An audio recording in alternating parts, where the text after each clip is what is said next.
Good evening, everyone, and welcome to the Standing Committee meeting of the Durham District School Board, Monday, November 6th, 2023. I have the echo.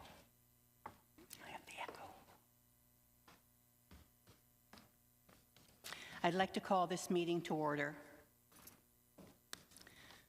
Ontario designated the first week of November as Treaties Recognition Week, and as we acknowledge the land we are situated on this evening, it is important to take this opportunity to promote education and awareness about treaties and treaty relationships across our province and country.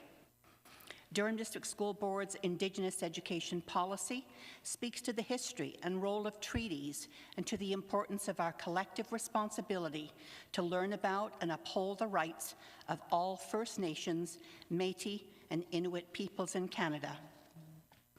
The Durham District School Board recognizes that it is situated on the ancestral and treaty land of Mississaugas of Scugog Island First Nation and the Chippewas of Georgina Island, two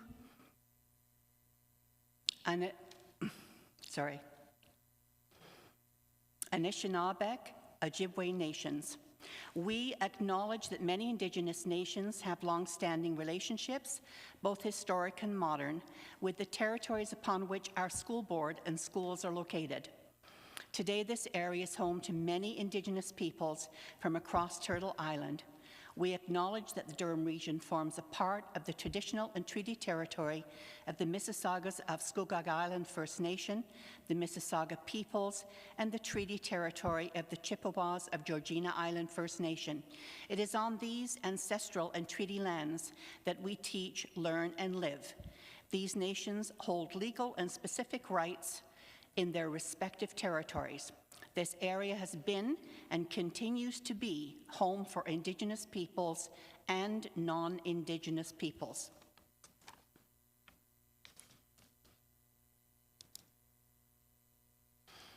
Are there any declarations of interest? Seeing none, there are no declarations of interest at this time. I'd like a mover and a seconder, please, to approve the agenda. Thank you, Trustee Brown and Trustee Linton. The agenda is approved as distributed. Item 5 on your agenda, I'd like to call on Superintendent Andrea McCauley for the Mental Health Action Plan and Policy, PPM 169. Good evening, and through you, Chair. This fall, the Ministry of Education released Policy Procedure Memorandum 169, Student Mental Health, for implementation effective January 1st, 2024. Our report this evening, beginning on page 1 within tonight's agenda package, provides trustees with information about the PPM, our Durham District School Board Mental Health and Addiction Plan, and the alignments to our commitments to students.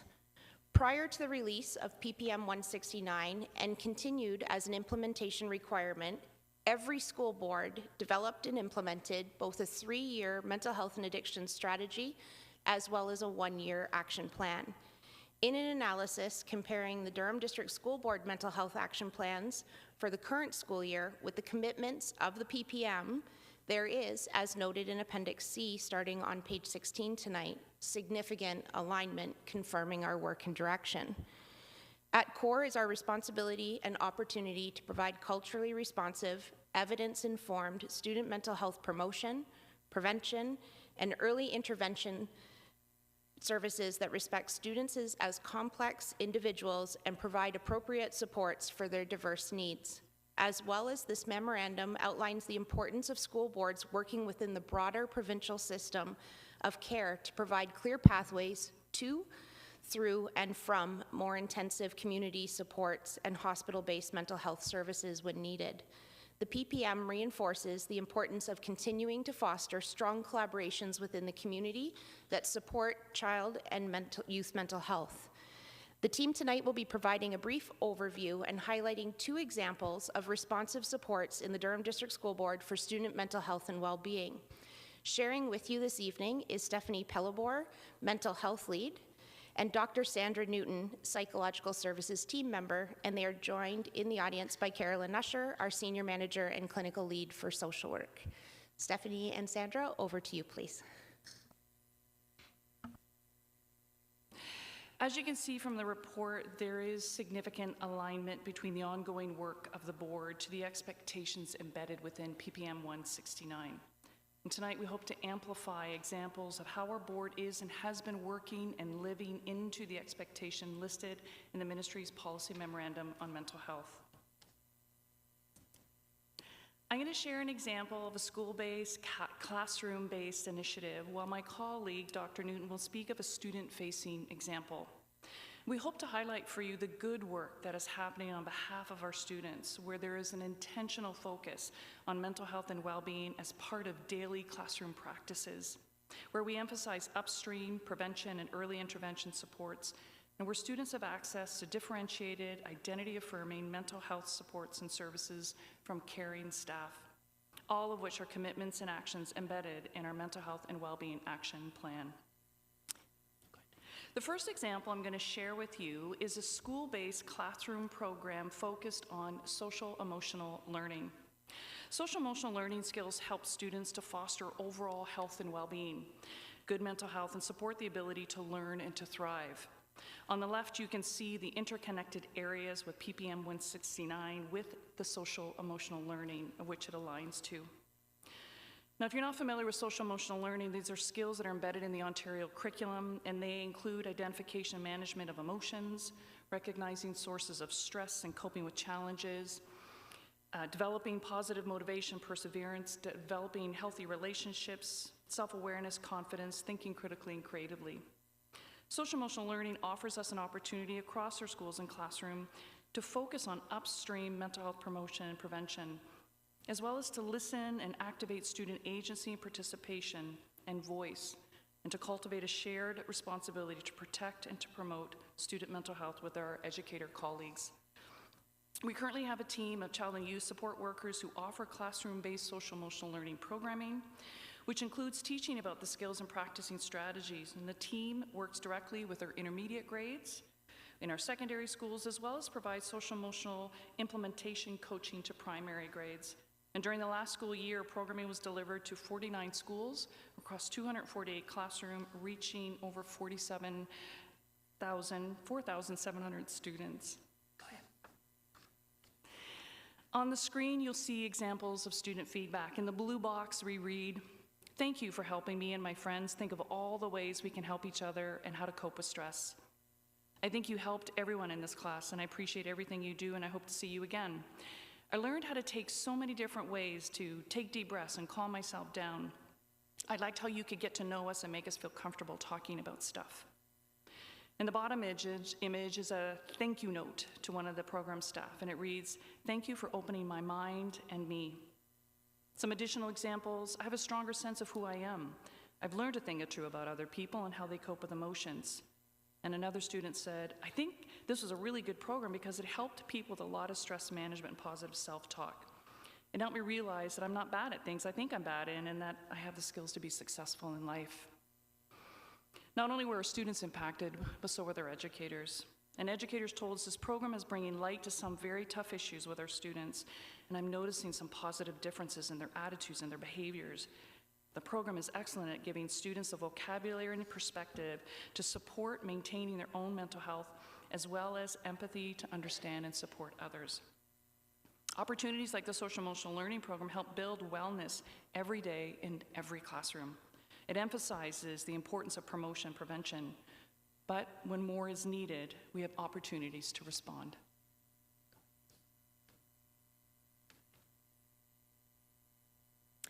And it's a pleasure to be able to share more about this policy in action and our commitments in action by sharing with you a bit about the Black Excellence Made Evident, or BME program.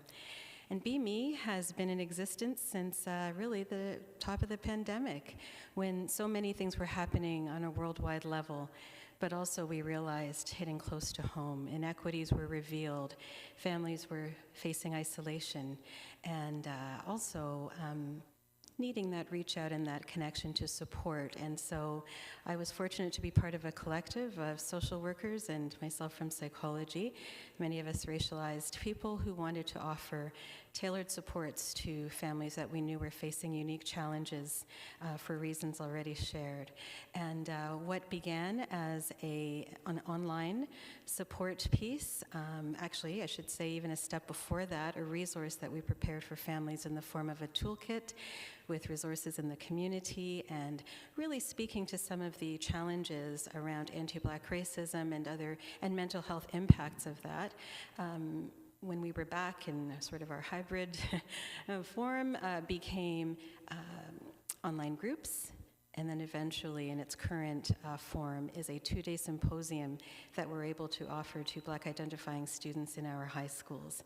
And it's very exciting with the fall here again because we're getting ready to move to a new school, but we've already been in Pickering, we've been in Ajax, Oshawa, and now look forward to expanding to other regions in our board.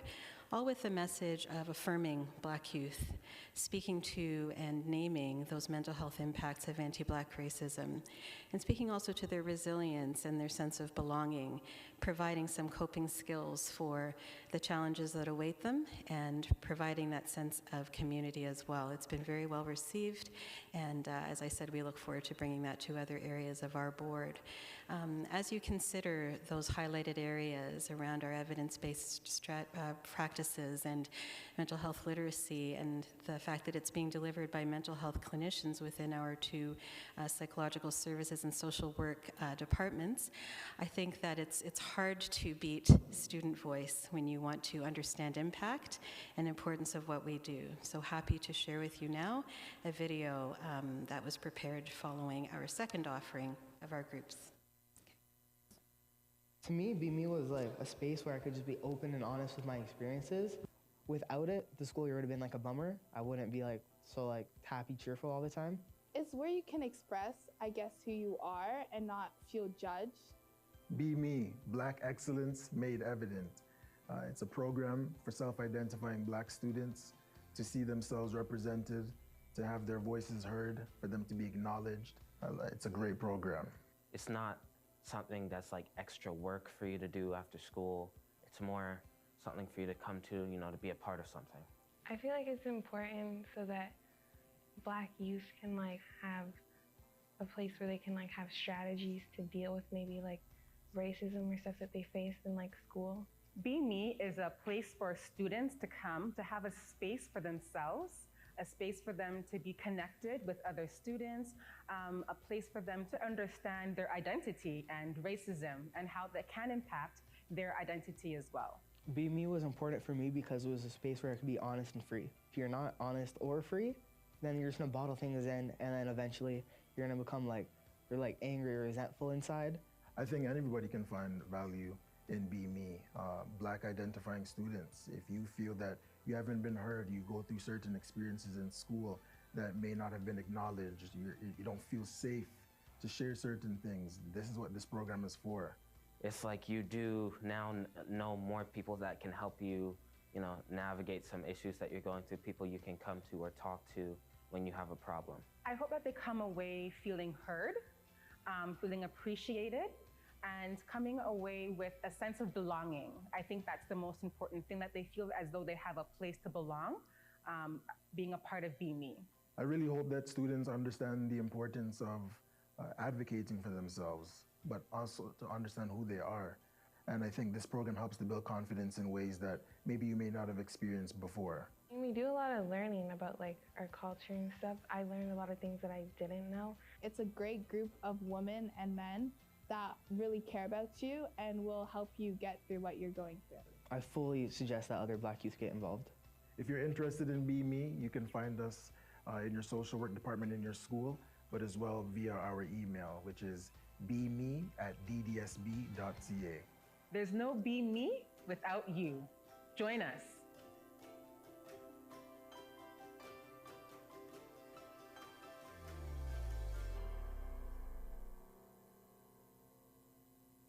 We just want to say thank you for the opportunity to give you some examples of the great work that's happening across the district, where we do have caring adults, educators, and professionals who are working hard to hear students every day to ensure that they feel seen, valued, and they know that they matter. Thank you. Thank you very much. Just wondering if trustees might have any questions, if you wouldn't mind.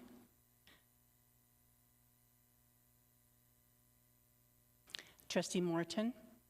Thank you, and through you, Chair, thank you to Stephanie and your team for being here, and thank you for the work that you do.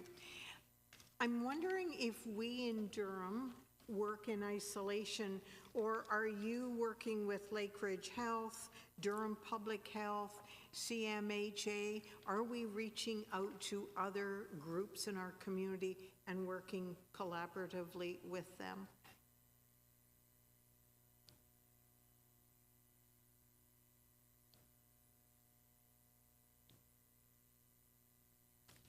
No. No, it has to be read. Can you hear me now? Yes. Okay.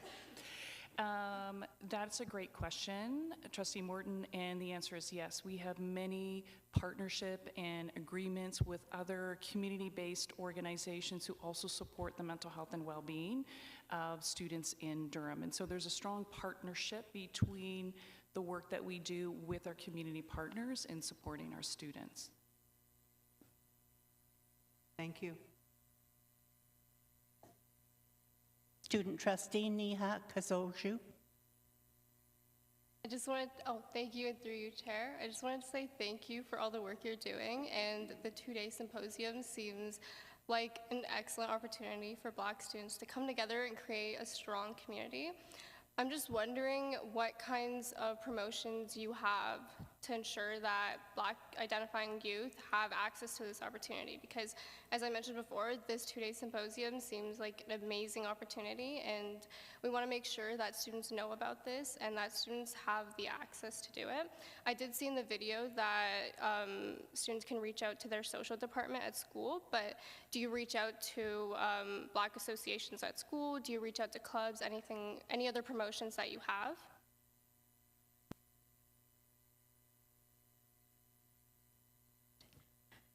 Thank you very much for that question. I'm happy to take it.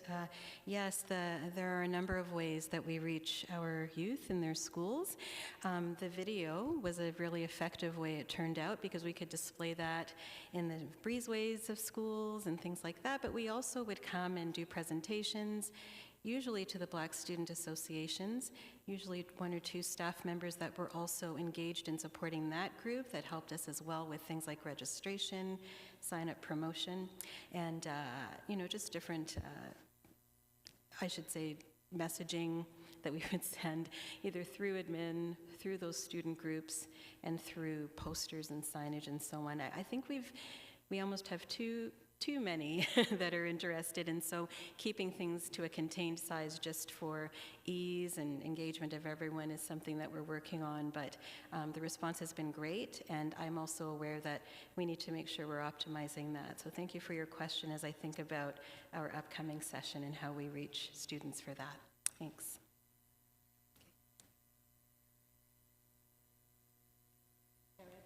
Chair Edwards. Thank you, and I appreciate the report and the details I've gone to. And I know one of the requirements for school board is around joint local planning with the community around child and youth mental health. And I know that we do sit on, the staff do sit on a variety of some of the other boards, community groups to participate. But the issue is that many of our community groups are also shortage of staff, and there's huge waiting lists. And I'm just wondering what is done for especially those parents, not only because we're not talking about mental health, but we're talking about other professional services that they're waiting for assessments, what adds to the angst of dealing with some of the mental health. I'm just wondering, do we have something similar to to the Mental Health Coalition that is for the province of Ontario? Do we have something here specifically that can deal and start looking at some of the wait lists and making suggestions to the province and how we can start changing sort of processes to move this forward in a meaningful way?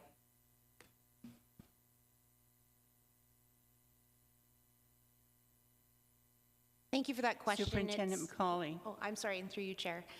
Thank you for the question. It is one that comes up within our teams quite often and within the community tables that a variety of us sit on in terms of centering on the children and the youth and their families and what they need from us collectively.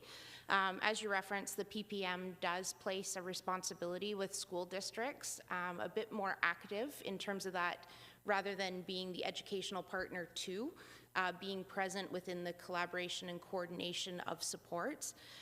So we have asked the question about comparative policy procedure memorandums, both through the Ministry of Health as well as through MCCSS.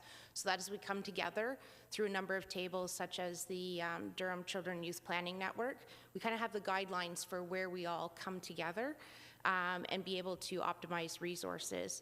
I think that's where you have seen us move in the last couple of years as well, where funding has come into the district around mental health supports. There being a sharing of that over with community partners who do very specific work as well.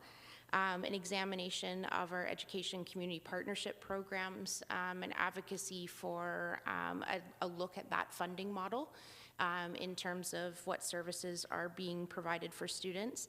And then we see the leadership through an organization, School Mental Health Ontario, as leaders come together provincially to look at how do we live the direction set in the Right Time, Right Care document, as well as there's some really clear directions for how, instead of being siloed between the ministries that fund us for the work that we do, we honor the work and the mandate that we do, but how do we do that in a way that really centers families and starts taking down some of those silos?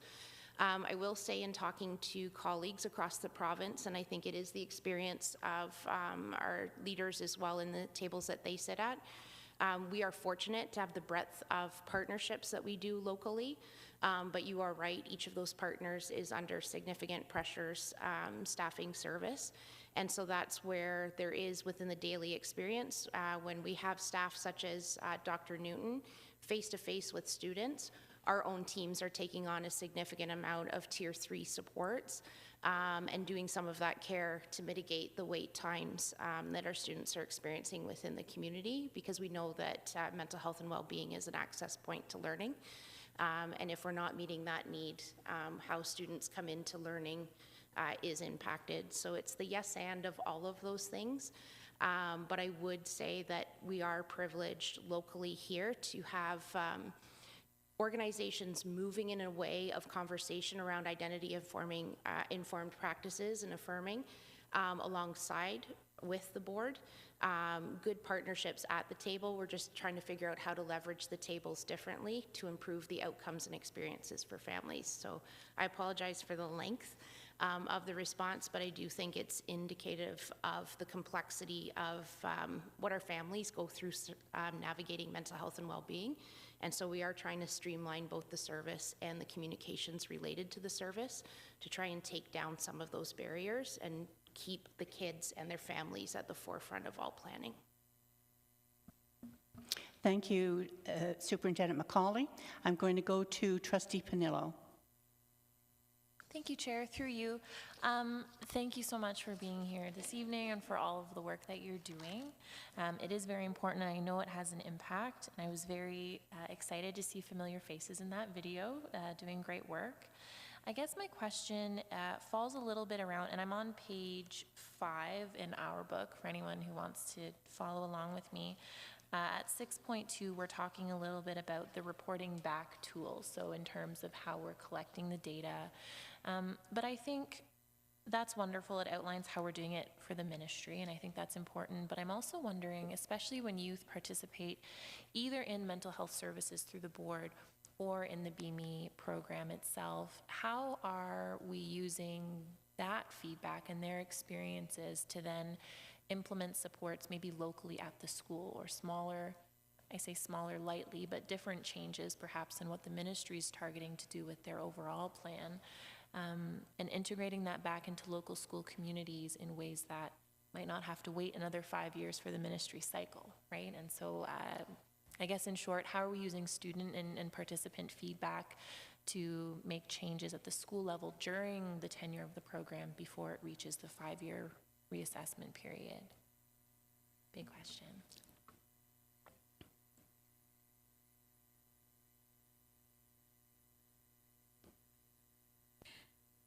Just waiting on that red light. Okay. Thank you for your question. I think I can speak more to the local reality rather than, some of the ministry tie-ins, if you forgive me for that. I'm just not as connected to that end of things. But I do think one interesting thing about programs like this is that they don't happen without that school support. So from the very beginning, you're approaching a school or they're approaching us, that's happening more, and they're saying, we want this. And so from the beginning, we're speaking about the students we might capture, how to capture them, to your question, student trustee, and how to also identify who might need more.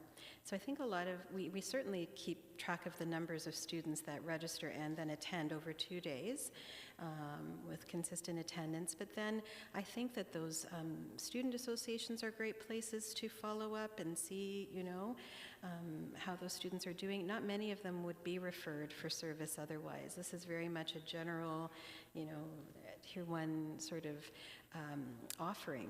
And then there's that opportunity, because of the connections we've made in the school and many of us being resident there, for students to have access to us if that's needed. I say this just to say that I feel that schools are engaged in what we're offering from the start, and then that builds up a kind of a wraparound where we're also keeping an eye on the students who participate and what they might need, not just in those 2 days, but beyond. And I think that's working very well because we are all located in schools as part of our assignments, so we can do that follow-up and wraparound. So I do think that's successful and informs what we provide. We're aware of what the school climate is and what's been going on. And as much as we have our modules that we offer place to place, we are able to tailor them to local realities and needs. And that's actually been very effective. And believe me, students ask us to do that as well. They make sure that it's relevant content for their site. I wonder if Superintendent McCauley might have comments about the provincial piece, but thank you for the chance to share that. I think just briefly in terms of how do we use the student experience to shift and make practice. One of the things that the Board of Trustees will start to see in the board meeting agendas come forward within the SEAC minutes is an inclusive student service impact update. And so what we've done is we've moved our department report to a 2-page highlight of both a service, a program, plus the impact, including quotes from educators, students, and families. And so as the September meeting minutes start to tier in through this fall, you will see that layered into the board package. That includes direct student voice and then how we're impacting our services and programs as a result of that, because the numbers reported to the ministry tell one story of how many, who, where, but not the impact. And so all of our teams, led by Carolyn, staff, leaders such as Dr. Newton and Sarah, not with us this evening, are really diving into that. So what are we hearing from students and what do we need to do differently to better serve them as a result of that, bringing it right into team conversations on a regular basis. So thank you for that, because that's most important to us, is it having the intended impact and what are the kids telling us they need differently from us? Going to Trustee Linton. Go ahead, Stephen. Thank you, and through you, Chair.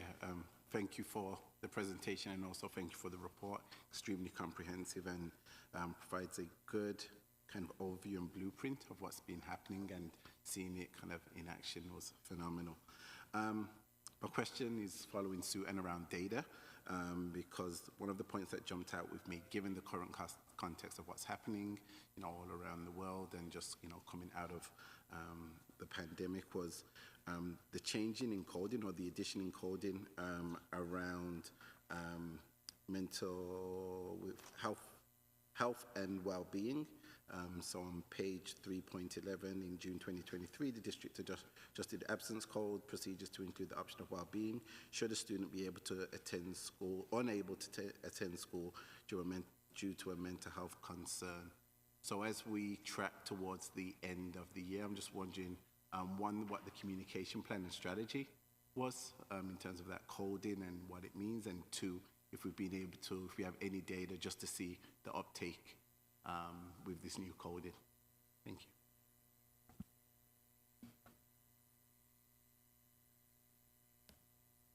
Thank you, and through you. So that was a joint effort between the senior team, Positive School Climate, and our mental health teams to give students that option to say when, similar to expressing a physical well-being need, to be able to express when not able, or prioritizing differently as well.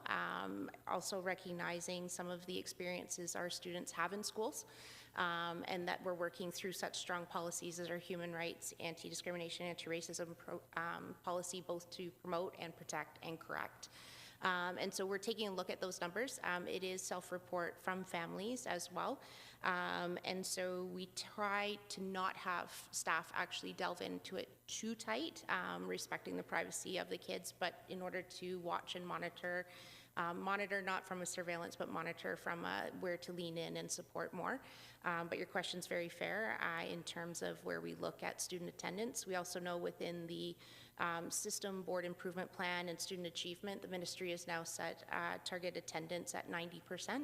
And so just watching how, again, the impacts of what our kids are experiencing in classrooms and what they're signaling to us and how that all comes together in terms of learning and well-being, with attendance as one marker to that. So that is largely sits with our social work team in terms of monitoring that with our schools in order to look at how do we respond to our students. And again, similar to Trustee Panilo's question, then what do we need to do differently based on what the students are telling us?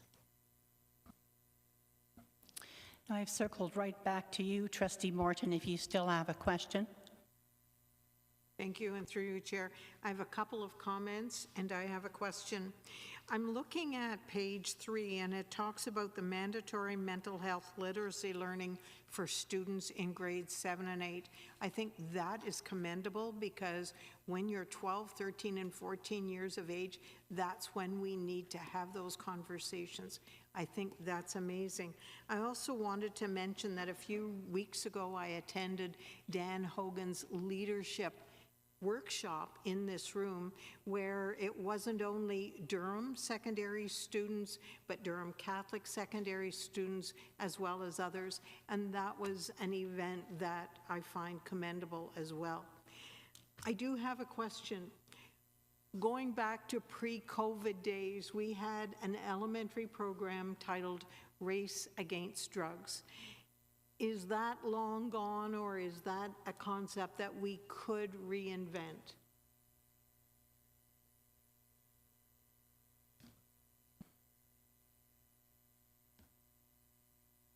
Thank you, through you. That program resided with our Positive School Climate team, and so I think Superintendent Crosdale and I can take that back with them. I believe the event that you referenced in terms of what Dan and the team were leading in this room is the reiteration and revisioning for that, in terms of just what you said, bringing students from across the region together for good conversations about well-being and connection.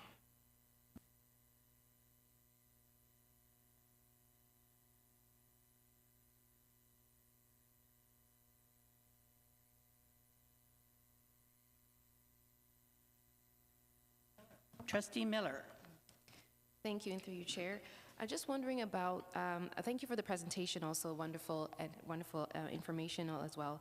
I just wondered about, on page 3, I know there is a section on enhanced educator and staff mental health literacy, but I'm particularly interested in the early intervention and just kind of wondering about how does that look like in the classroom level, just a little bit of, I would like a little bit more example on that, thank you.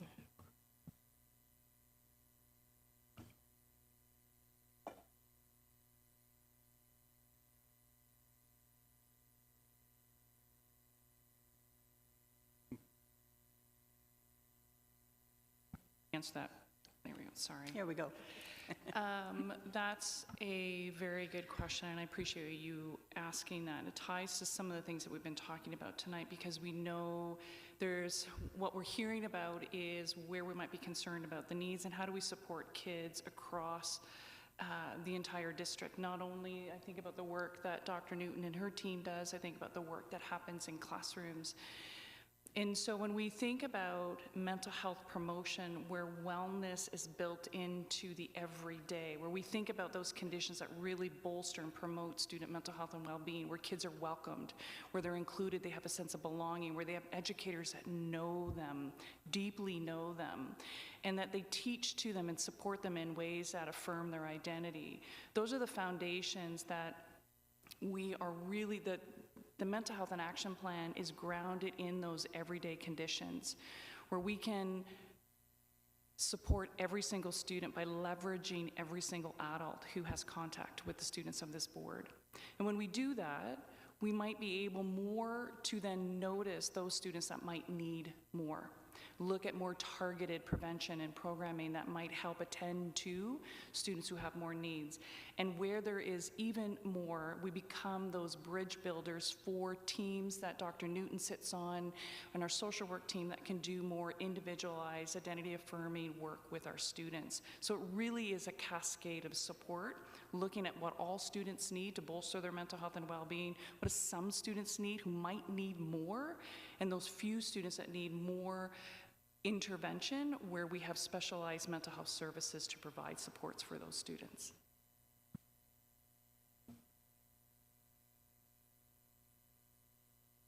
Trustee Lind. Thank you. Last question for me, I promise.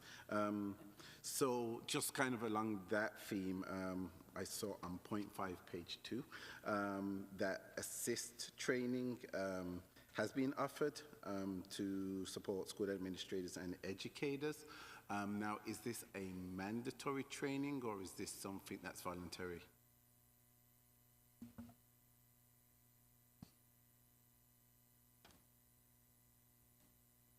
Thank you for your question.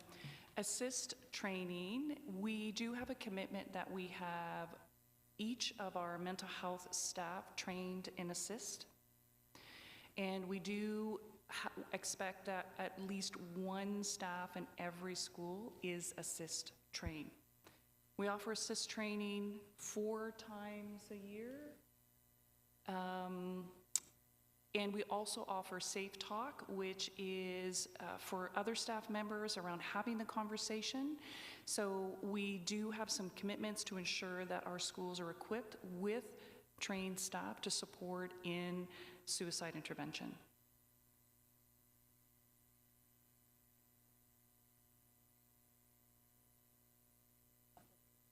Supplemental, Trustee Linton. I thought that was my last question. I apologize. So I'm just trying to connect the dots. So there's at least a social worker and a mental health professional in each school. And so is there the communication? Should an educator be concerned about a student, that they can then reach out to that person? And what is the contingency plan should said worker move on from that school, just so there's continuation?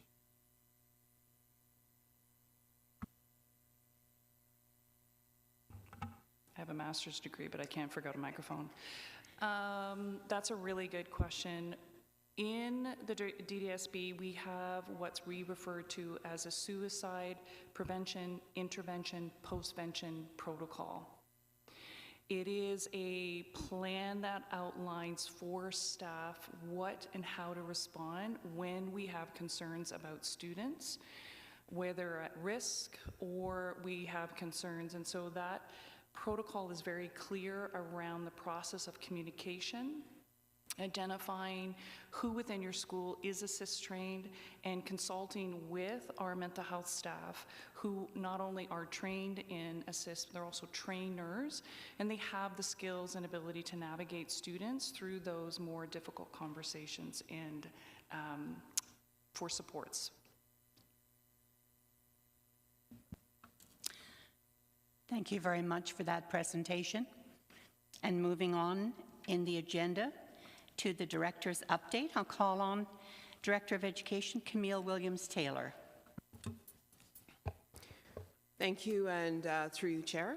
Good evening and welcome. As mentioned by Trustee Thatcher, November 5th to 11th is Treaties Recognition Week, and in accordance with DDSB Indigenous Education Policy, staff and students will be taking part in learning to better understand what treaties are, their place in Turtle Island's history, their purpose, and the obligations they set out. As members of the DDSB community, we're all enriched by learning about the histories, contributions, and truths of First Nations, Métis, and Inuit in Canada. This Wednesday is National Indigenous Veterans Day, a day of commemoration of the contributions of Indigenous veterans in the First and Second World Wars, as well as the Korean War.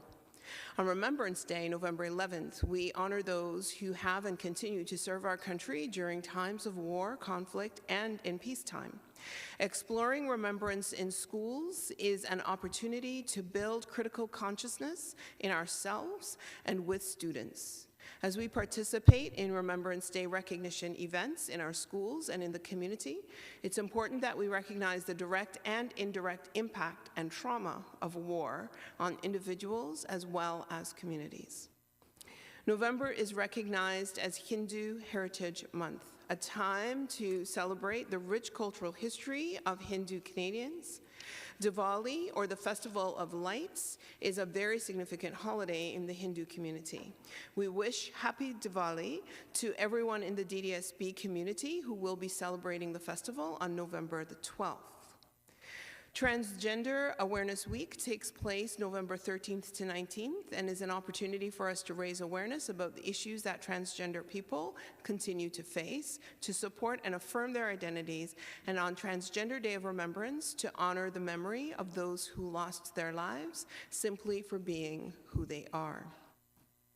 On November 15th, we recognize Classroom Support Staff Appreciation Day. We're grateful for the hard work, patience, and kindness of all those in professional roles in Durham District School Board classrooms who work alongside educators to support the well-being and learning of all students. Thank you for all that you do. Next Friday, November 17th, is a PA Day in all Durham District School Board schools. Elementary educators will be participating in student progress interviews, and classroom support staff will be participating in professional learning. Earlier this year, the Ministry of Education announced the launch of the Math Action Achievement Plan, a strategy developed to boost competence in math in classrooms across the province. Later tonight, staff will be presenting a report, including an update on development and implementation of the DDSB 23-24 Math Action Achievement Plan. The report also introduces DDSB's Mathematics Grade 1 to 12 companion document to the Ontario curriculum, outlining the strategies in place and the developments towards increasing understanding of the Ontario math curriculum in all classrooms. On Tuesday, November 28th, the Student Success Department will be hosting the 2023 Technological Education Symposium for Technology Educators and Students. This symposium will provide students a chance to test drive various career opportunities in skilled trades, in a hands-on environment, and teachers will have access to valuable resources to help enrich their students' experience. Interested students and families are encouraged to speak with their child's tech education teacher or guidance counselor. Thank you, and that concludes my update for this evening, Chair. Thank you, Director. Moving on to item 8 on your agenda, under recommended actions. Before we begin with that presentation, I would just like to draw your attention to the recommendations. There are 2 recommendations that can be found on page 25. So I'd like to call on Director of Education Camille Williams-Taylor, who will address anti-Black racism. Thank you, and through you, Chair, I'll be addressing the report on anti-Black racism in the packet. You will find on page 23 through 26 the report that is presented to trustees as a covering item that brings you to the recommended actions that start on or are on page 25. There are 2 recommended actions for consideration. The goal here is to provide a synopsis of some of the discussions that have been undertaken with the trustees around the interest and the commitment to how it is that the Board of Trustees will advance, support, and guide how it is that anti-Black racism continues, the dismantling of anti-Black racism continues to be a significant commitment and demonstration of the board. What you will find in the background, the background narrative that takes us from the school year 2016-2017, the initiation of some of the work that was undertaken to understand community concerns around anti-Black racism, the experiences of educators, staff, families, community members, and students, the structures that eventually unfolded, and as we go into the analysis of the report, it does speak to some of the structures that were created to respond to the outcomes of those studies.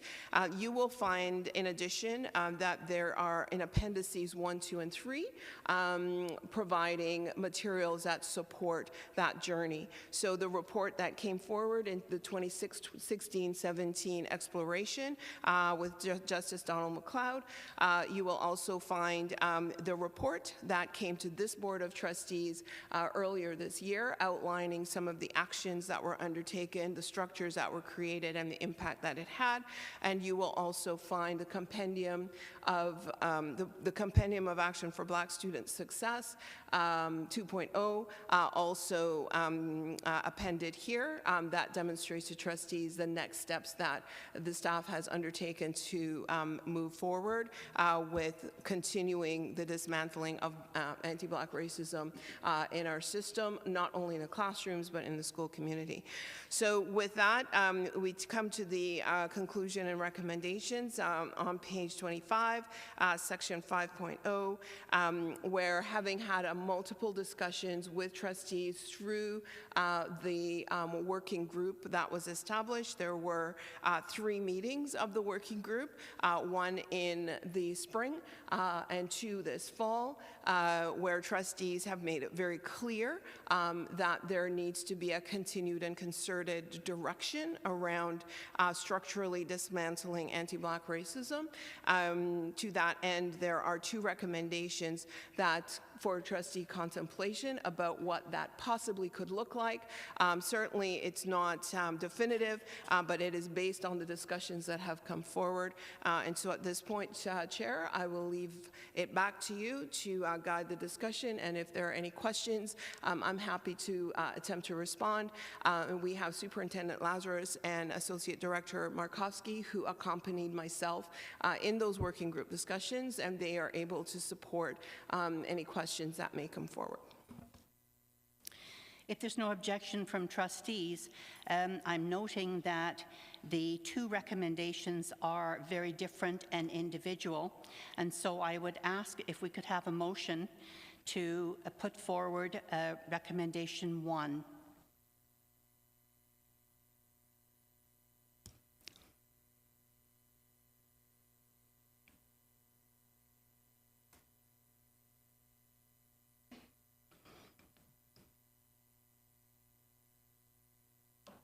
Trustee Panillo.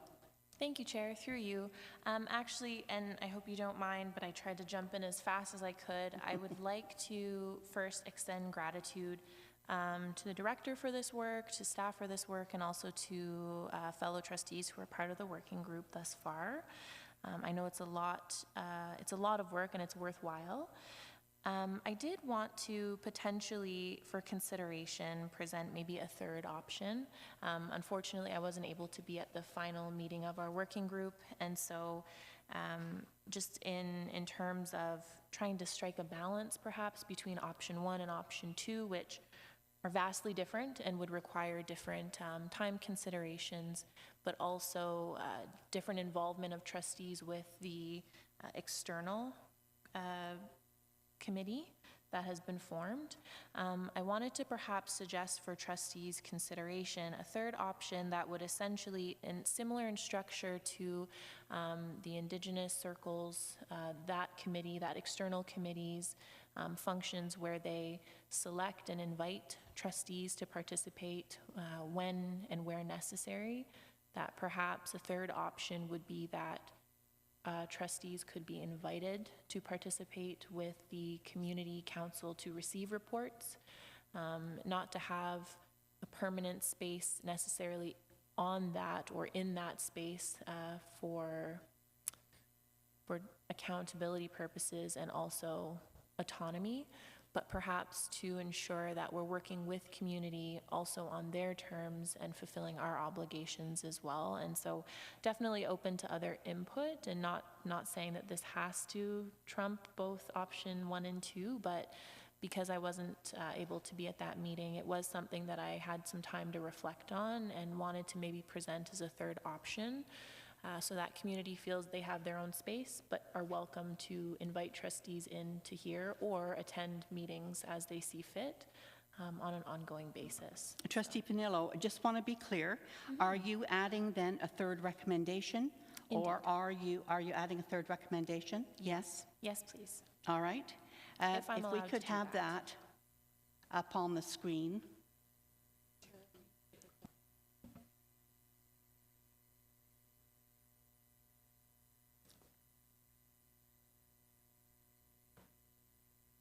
Can I get the motion up first?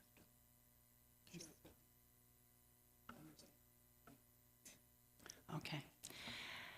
Before we proceed then with that, I'd like to then return to Director Williams-Taylor. Thank you, Chair. Through you, just for clarification, Trustee Panello, you made reference to an external committee similar to that of the Indigenous Education Committee. What we actually have is not an external committee, it is an internal committee. So the existing anti-Black racism action group, or action team, is an internal committee of staff with representation from community on it. So it is not like the Indigenous Education Council, which is an external structure that invites a staff person to sit on it to support some of their coordination. They are truly an external group, whereas this group, the current group, the Anti-Black Racism Action Team, is an internal group. So I just wanted to ensure that that clarification is clear to the trustees if you're making a decision.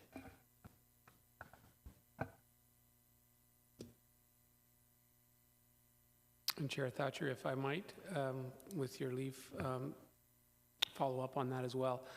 I think option 2 from the director's report would be, I think, that at that external advisory committee that Trustee Panello was suggesting, and those committees under our bylaws do have the, do have the discretion to invite trustee participation on those committees. So trustees, if there's no objection, I'd like to go to recommendation number 1, which basically asks for fulsome reports from this committee February and June during the year. And then I'm looking for a mover and a seconder, and then we can have discussion around that and amend or just go ahead and vote on it. So that's what I'm looking for. I'm looking for a mover and a seconder for recommendation 1.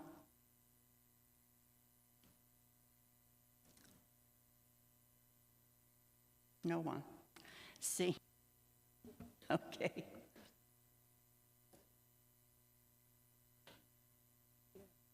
Well, let's take a look at recommendation number 2 instead. And this is the creation of the Board of Trustees of Anti-Black Racism Advisory Committee, which is, I think, what we discussed. Can I have a mover and a seconder then so that we can put this forward and have some discussion? Trustee Brown, are you moving that? Thank you, and through you, Chair. I'm wondering, I don't know the full rules, but if I wanted to make an amendment and then move it, is that possible? Well, to the we recommendation? just need to get it to the discussion point, and then we can amend. So looking for a mover and a seconder then I think- for the second option.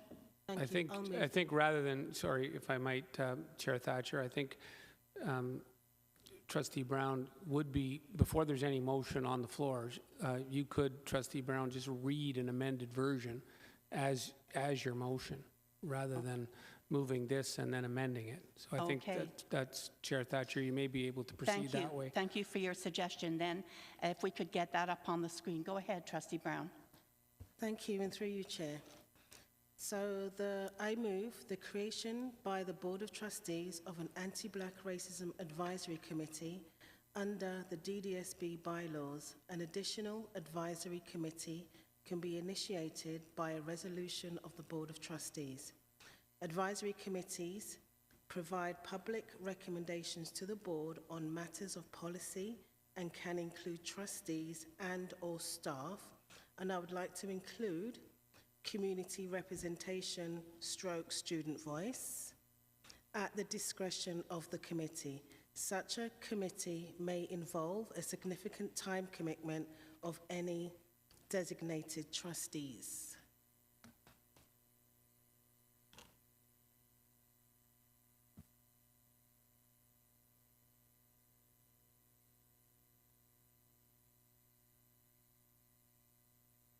Just hoping to get that up on the screen so that you can take a look at that, Trustee Brown, and make sure we have your amendment in there.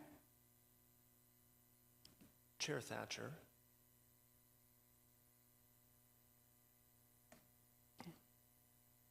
Does that cover it?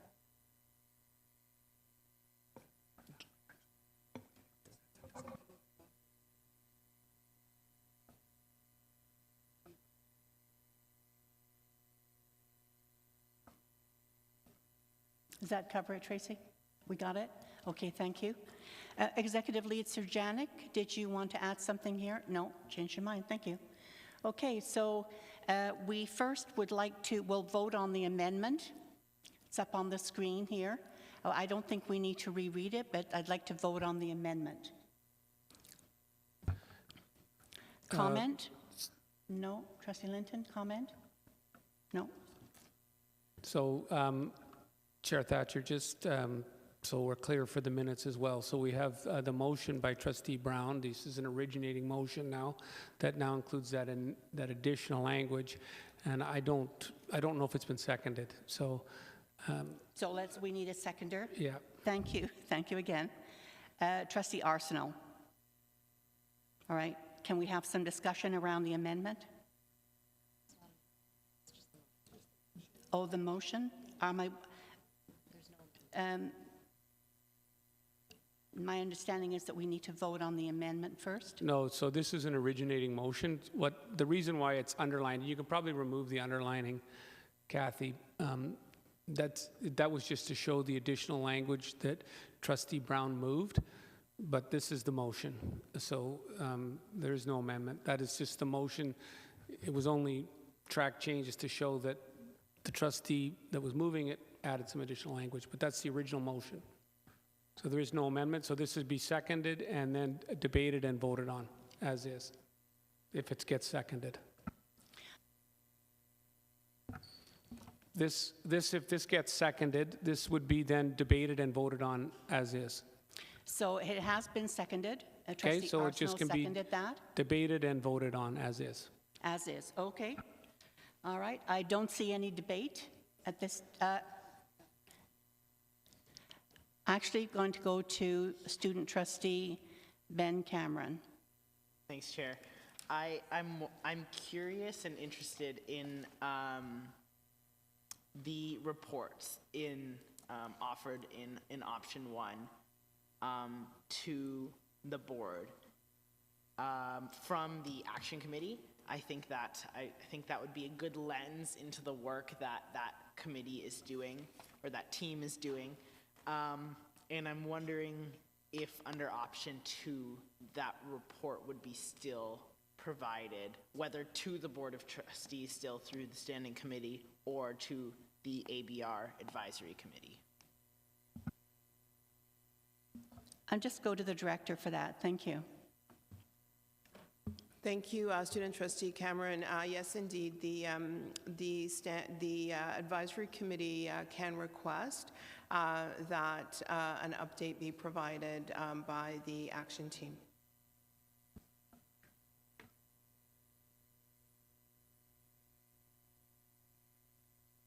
Trustee Miller.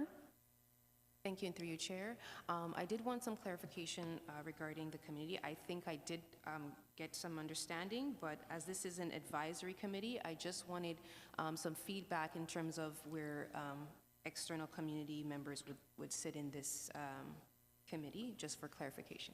Thank you. Can I ask for some clarification? You're asking about the advisory committee and external people sitting on that committee? Community members. I believe that was part of the report, and I believe that there would be some clarification as to how we would go about doing. There'd be some policy, and I think it would be the same policy that this committee presently uses to include people, external people. So I'm happy to assist. If you could add to that. Chair Thatcher, thank you. So under the current bylaws, the issue of which community members will be engaged is really left to the committee, to the advisory committee itself. And we are proposing to come to the governance committee at the next meeting with proposed amendments to the bylaws that would bring a little bit more structure to that process and provide a little bit more board oversight. We don't have that language for you tonight, but that will be an issue that you will be able to mold a little bit to make that a little bit more fitting with the level of oversight that you want on these advisory committees. So this will be discussed at the next governance meeting. Well, the structure and oversight of advisory committees will be revisited. Does that answer your question, Trustee Miller? Trustee Oldfield. Thank you, and through you, Chair. My question is around, sort of following up on Trustee Cameron's question around the reporting. So my question would be, if we are not including the frequency of reporting by this committee to the board, will we be able to address that issue at some point when we're looking at terms of reference for this committee? I see nods, so then I'm happy. Thank you. I'm happy to assist Chair Thatcher and through you. So that's one of the things that I think the Governance and Policy Committee will want to consider. Right now, we're leaving that to the discretion of the committees in terms of when they believe it's timely to come forward with a recommendation to the Board of Trustees. But as I say, that issue will come back to the Governance Committee. So that could be included in the scope of advisory committees. Except I should flag, we are not proposing any changes to the Indigenous Advisory Circle, which is an advisory circle, which is an advisory committee. We're not proposing any changes to that, recognizing that sort of the distinct Indigenous rights and the distinct role that advisory committee serves. We're not proposing to provide any additional board oversight on that committee and leaving it autonomous as is. Trustee Edwards, Chair Edwards. Yes, thank you, and that somewhat clarifies my question in that the fact that in most cases when we set up an advisory committee, we also have them to define the terms of reference of that advisory committee, what outlines the structure, basically the makeup of the committee and its terms of reference, and so which is really crucial on that. And I know that in the past we've now ensured that we say that we put in the motion to define the terms of reference. Whether the governance committee, my question is whether the governance committee with those terms, with those changes, with the bylaws, would that automatically help with those terms of reference?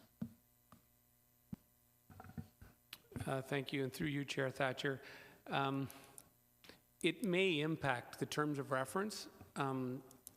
It's possible, but I think I will also say I think it is possible to have terms of reference now, and then, you know, sort of the level of board oversight, how the participation in the committee would be determined, trustee involvement, those issues would be fleshed out as part of the amendments in the bylaws. So that wouldn't directly tie into the terms of reference. But if, as a result of those changes to the bylaws, it required a revisiting of these terms of reference or waiting, then, you know, that could be dealt with at that time. So it's hard to predict for sure. It depends what the governance committee does with the bylaws. But I think the two could run in parallel. So these terms of reference could exist, and then sort of the level of board engagement and oversight could still proceed. Obviously, the striking of the committee would likely have to wait till then. It'd be pointless to sort of go out and start the committee if we know that we're coming with amendments in terms of structuring the committee and board engagement. I think it would be possible to sort of initiate the committee now in terms of bringing it to life, but in terms of implementing it and getting community participation, our suggestion would be that that would make sense to wait until those amendments are through, or not. If the amendments are rejected, then we could go forward.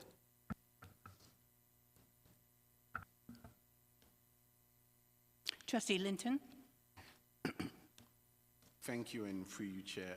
Just wanted to throw my support behind the motion that's before us. I think it's a proactive step towards achieving equity and fostering community engagement, and that ensuring our policies and plans align with the needs, the goals of all students within DDSB.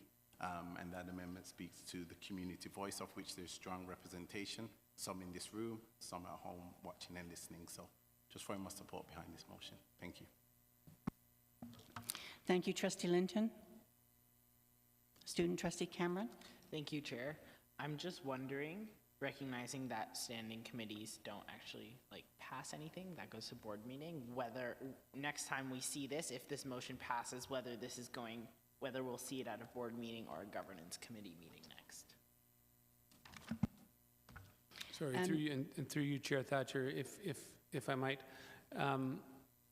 So this particular resolution, if it were to pass, would just come forward as part of the standing committee meetings to board for approval. The amendments to the bylaw on the related topic of the structure of advisory committee, that issue would go to governance. And then to board. Yeah. Correct. Okay. Thank you very much. We have a motion that's been moved and seconded, and just looking now for your vote, and I'm just going to ask you to use your green check mark and red X, and I'm going to ask for all those in favor of that motion to use the green check mark. Unanimous. That motion carries.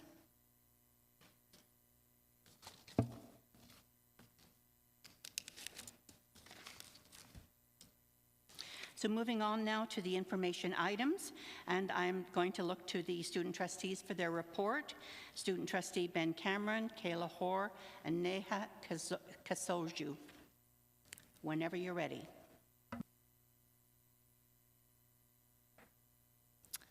Thank you, and through you, Chair. This month has been extremely eventful for us. We are delighted to share that the inaugural Senate meeting, which was held on October 5th, was a huge success. Senators had the opportunity to acquaint themselves with one another and discuss plans and initiatives for the year. Expanding Senate's outreach is certainly a focal point in our work this year, and we are thrilled with the progress that we've made so far. I know that myself and my co-trustees are very excited to see where the Senate is headed next. Now on to Ben. As I mentioned last month, a lot of my time has been spent organizing Ostaeco's fall general meeting, which was absolutely fabulous a couple weekends ago. Student trustees from across the province had the chance to come together, network, join breakout groups, and hear from guest speakers, including Stephen Lecce. I know that the three of us had a great time and hope that everyone was able to learn lots. I would also like to acknowledge that this month, the Waterloo Region District School Board has a PA Day on November 13th, accommodating for students who celebrate Diwali as celebrations can go into the night. This is just one of the many ways that boards are acknowledging the diversity of their students and shifting practice away from what we've always done. We should do the same. I'll pass it off to Neha. The forthcoming months of November and December mark an exciting chapter of the school year, as Ben, Kayla, and I will be visiting secondary school within the DDSB. We are beyond thrilled to be speaking to the students we represent and get to know them better, to further amplify their voices right here at the board table. As student trustees, we understand that we have a responsibility to represent a large number of students, and the best way to advocate for a group is to get to know them. During these school tours, students are presented with the opportunity to get to know us, learn about what we're working out, and inform us of any concerns or ideas they may have. In closing, November has been a very productive and exciting month, from our first Senate meeting and first FGM to planning the school tours. We are happy to take any questions. Thank you. Trustees, any questions for student trustees? And I'm seeing none. Thank you very much for your reports. Moving on to information item 9B, and we'll call on Superintendent Hamid for the 2023-24 Math Achievement Action Plan.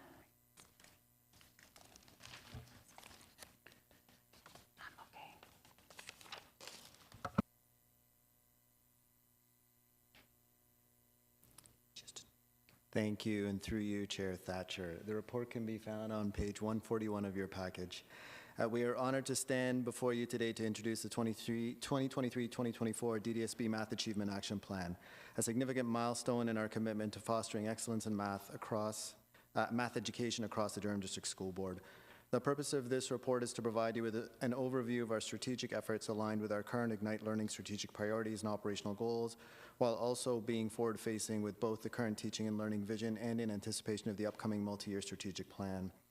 This includes setting high expectations and providing support for both students, staff, promoting well-being, increasing equity by placing students at the core of decision-making, and embracing innovation in mathematics education. This plan is a direct response to the Ministry of Education's call for action and builds upon our prior successes as a district. It encompasses a broad range of strategies, from curriculum fidelity to ensuring measurable results in math achievement. We've also created a valuable resource, the Math Grades 1 to 12, a DDSB companion document to the Ontario curriculum, which will empower our educators and school leaders with the foundational knowledge and tools needed for effective math learning environments. Financially, the implementation of this plan was supported through the priorities and partnership funding, and we are committed to ensuring the efficient use of those resources. We have sought feedback from our union and federation partners, school leader associations, and various stakeholders to ensure this plan is a collective effort that best serves the interests of our students. And in conclusion, this report is a testament to our dedication to continuous improvement in innovation and mathematics education. We look forward to sharing updates on our progress with you in the winter and the spring, and your support is invaluable as we work together to enhance student achievement and elevate mathematics education. Thank you for your time and attention, and we are excited to embark on this journey of mathematical excellence, and we invite your insights as we move forward.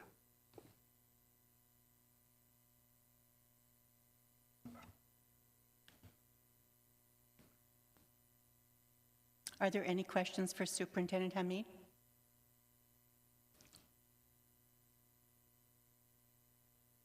Chair Edwards.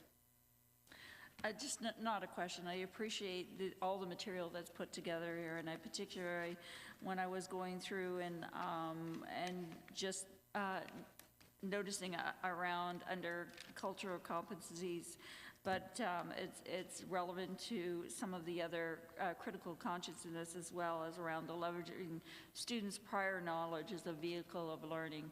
It's so important to bring what our students do know when they come to our system and into our schools, and to utilize that and to leverage their knowledge within our classroom, because they do bring a lot of their own knowledge to this classroom, and we should recognize it. So I really appreciate that particular point that I noticed in the report. But thank you again for all the work on this plan.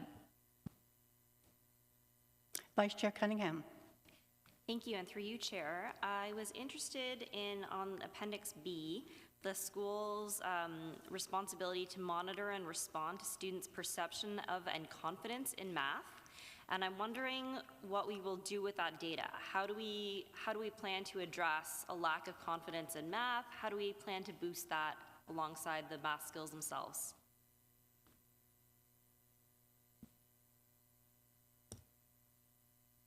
Thank you. Qualitative information is critical because it's the best design lesson is not going to take if we don't understand the qualitative impact of that on the students. So taking the information from students around their attitudes in the classroom and using those instructional practices to create a mathematics environment where students feel as a mathematics learner is foundational to this plan. So it's to take the feedback from the students to then consider how you create entry points for them to begin to build their confidence and experience success through a model of recognizing that mistakes are part of the math learning environment. And then as students begin to feel that confidence in making mistakes as part of the learning process, it begins to then diminish those notions of hesitation, and you'll start to see confidence rise. And so great point and foundational to the movement forward. Trustee Linton. I thank you, and through you, Chair. I guess I'm just wondering about the plan and strategy with Durham now being home to newcomers, asylum seekers and refugees who are now accessing our schools, and a difference in curriculum from one country to another, and that whole notion of no student left behind. What does that kind of integration look like so they're all kind of at the same playing field as it comes to math and bringing everyone up to speed? Thank you. So when we think about the progression of learning in math, going from just trusting the count and place value initially to algebraic reasoning that you'd find in the high school, that progression, students are going to arrive at various points in that at different points to begin with. So coming back to Chair Edwards' previous conversation about understanding the prior learning of students, when you create the environment where students can reveal that to the educators, then they're able to consider that when they start to use those high impact instructional practices to then build lessons that really harness that. And that's kind of the piece around placing the humanity and dignity of the student at the core to really then be able to utilize that to propel them forward. So obviously it's very challenging, but it's work that is foundational to the plan and to our work as a district to begin with.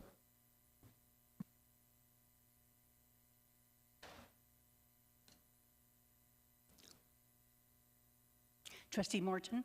Thank you, and through you, Chair. I'm looking at the evidence of impact on page 144, and it talks about the DDSB companion document to the Ontario curriculum. This is a resource for teachers, but surely we have much more professional development for our teachers. Could you expand on that PD, please? Thank you. Yeah. Thank you. Yes, we have significantly more. So for example, we start with a resource, a central resource where we have a large number of resources that educators can access in terms of just giving them the knowledge. And then from there we have a number of central coaches and mentors who then come alongside folks in the schools to help process that knowledge and how to actually use it in a job-embedded learning space to begin to test it and see how it's landing and track some of that progression. And so really it's a knowledge construction model followed by a coaching mentoring model, and then you have the opportunity to then test that in the job embedded, which is the classroom, the job embedded environment, and then evaluate how it's doing and then continue to engage in that iterative cycle of just evaluating how impact is. Does that help answer your question?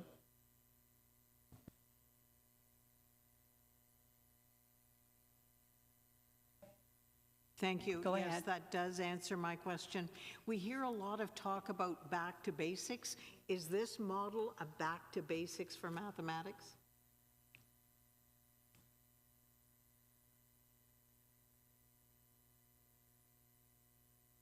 Thank you. And so really, when we think about back to basics, it's about skill building. And so the notion here is really centered around skill building in service of the inquiry. Right, so you have to have the skills to be able to then apply it in different contexts, right? So when you think about the automaticity, it's about taking information that you have in your mind and being able to apply it in real-world situations. So embedded in this plan is the notion of skill building in service of that inquiry, because as students experience the real world, they have to be able to just put pieces together in order to solve complex problems, right? And so that's the foundation of using skills to still think innovatively in terms of how we are applying those skills in relevant contexts.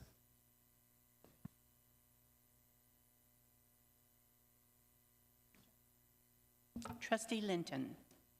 I'm through you, Chair, and this will be my last question. Thank you. So, theme today has been around community, and I'm looking at point 7 around, I guess, sharing the companion document. So I'm just thinking a bit broader about like some of the after-school programs, the drop-in programs that might be trying to support students through various academic subjects. So is there any communication or strategy to get this document into some of their hands, maybe more the grassroots organizations as opposed to the larger like Kumans and other institutions?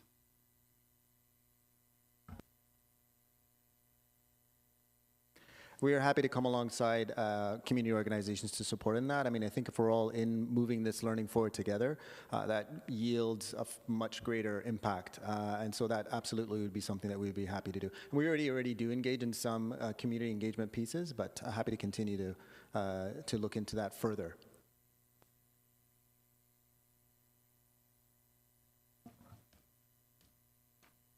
Trustee Miller.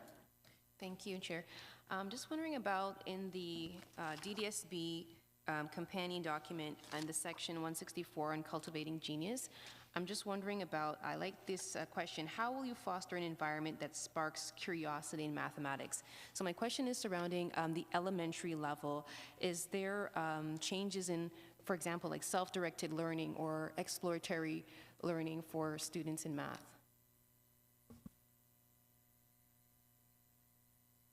So if within that document, you'll see a bit of a jigsaw puzzle that has 9 high-impact instructional practices. So each one of those can create spaces of what you're talking about.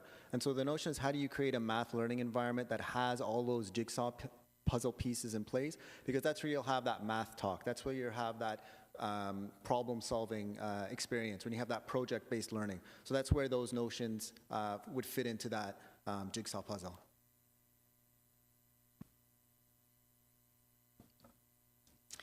Thank you. So I have a question. Sorry about that. First you, Trustee Cunningham. Thank you. I have a question about Appendix A, where it talks about the difference between the all-school strategy and the priority school strategy. I wondered what kind of investment we're making into identifying why a school may be falling into the priority school list and identifying what's happening there.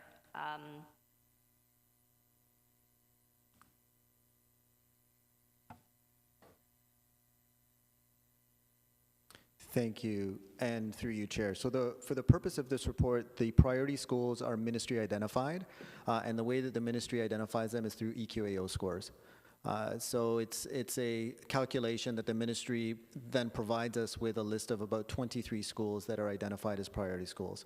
Does that help answer your question? Sorry, I don't think I was clear there. What I'm saying is why they're falling behind on EQAO scores and what's going on in the schools that may be causing that to happen. Thank you. Well, there's a number of reasons. So when we think about some of the cross sections, a number of those schools do sit at a dense intersection of a lot of challenges in general. And sometimes the intersection of that creates spaces where there's a lot of things that may be happening in schools that may require barrier removal for students to be successful. So you may find that there are communities where you have newcomers to Canada, or communities where people may be experiencing high social risk factors, communities where there may be other challenges that have to be considered when creating learning environments. And so the purpose here is really to begin to identify what some of those are and start to remove some of those barriers so that, again, building lessons around who the students are so they start to experience success. Thank you. Several of my questions have been answered, but I just have just a question around clarification. A lot of this is really familiar to me. I see Marion Small is still around, very much a clear thinker around mathematics and very helpful. We're still moving students from level 2 to level 3. We have different groupings and different modes of instruction, the learning goals, success criteria, anchor charts, and the ever popular lunch and learn. I was just, sorry about that. So my question actually is, I see a lot of things that have been, been around for a number of years. I wondered if, and I guess it's probably the companion document that would show this, but can you mention a few things that are different? So what is different about what we've done versus this new math program? Thank you. And so I think the piece to consider is putting students at the center, right? So when you place the student at the center, while it may sound like it's something that has always been done, when you're building a learning environment that really begins to recognize who the students are, who we are serving, and understanding who those students are, then that's some of the cultural competency pieces that you'll see laid in there. Those are some of the responsive and relevant pieces that you see in there. When you begin to consider that, then you build learning that's specific around who it is that you're serving in the classroom in that moment. And so that's the other model that I spoke a little bit about was the knowledge construction model, the coaching mentoring model, and the job embedded model. So that takes the lunch and learn kind of pieces and positions that in a through line of other strategies that are really centered around who the students that are being served in that classroom are. What do we need to, why are they not being served in that classroom? And then what do we need to do in terms of utilizing those high impact instructional practices to then remove the barriers to begin to see forward progression in their achievement. So it's a bit of a shift in terms of where the focus may lay, if that helps answer the question a little bit. Happy to proceed further if you have a supplementary. I always thought it was student-centered, so maybe can you explain that then a little bit more? Thank you. And so really, when you begin to unpack who it is that is being served in the classroom, so for example, we had some conversations around students who may be newcomers to Canada. So then the notion would then be, how do you then create math learning that's going to harness what the gifts that they are bringing forward in that environment? And so while the lunch and learn, and I'll stick with that point because that's the point that you brought forward, really it's about sit and get learning. Right, and so we know when it's sit and get learning, people are going to recall maybe 10% of that and apply that. When you move that into a more of a knowledge construction, job embedded learning with some coaching and mentoring, the knowledge construction, maybe you'll get 10%. The coaching and mentoring, you're going to get about 20% more application of that because you're in a coaching session with somebody. And then when you're actually testing that out in the job embedded learning environment, which is the classroom, that's where you get 70% actions that are actually resulting in change in the environment because of what the actual student need is. It goes deeper than just a sit and get sort of development piece where all you're doing is just gathering, you're listening to data or listening to information as opposed to actually processing it through a coaching, mentoring, and a job embedded model. Thank you very much, Superintendent Hamid.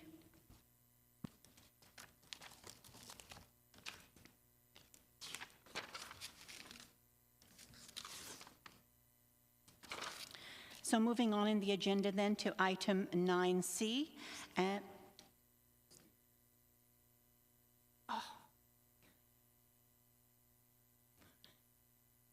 Thank you. Go ahead, Neha. Thank you. I just had one question. With the new changes that we have with de-streaming the math courses, especially in grade 9 and 10, and with coming out of the pandemic, I know a lot of students are struggling with math and catching up, especially when it comes to going into the STEM fields. We see students coming into high school having no idea what financial literacy even is, and I was just wondering what kind of resources you have for students to reach ahead, because once you're putting applied and academic students together, how are you providing resources to these students to reach ahead and to learn ahead if they're interested in those kinds of resources? Thank you. And so we do have a number of de-streaming coaches who are working with grade 9 and 10 teachers to begin to examine the actual grade 9 and 10 learning environment. Because of all the pieces that you mentioned, there has to be an evolution of that environment to consider the gifts that all of the students in those environments bring. So first and foremost, it's beginning to really unpack and build those, as I was mentioning before, build those environments around the students that are in the program. Coaches are in alongside folks to do that. And then it's evaluating the progression of students in a more real-time manner so that you can begin to unpack who are the students that are being served and who aren't, and then make those continual adjustments, as I was mentioning, through the shifts in pedagogical practice that you're making through real-time evaluation of qualitative and quantitative data. So it's about fine-tuning along the way, and then changing the pedagogy that students are experiencing to start to close any gaps that may have occurred over their previous educational journey to the grade 9 and grade 10 program. So these are things that do take a bit of time. On top of that, of course, there's the additional support pieces that schools have, like the student success model, where they have student success meetings and systems to then continually evaluate who's not being served to continue to make those changes. Does that answer your question?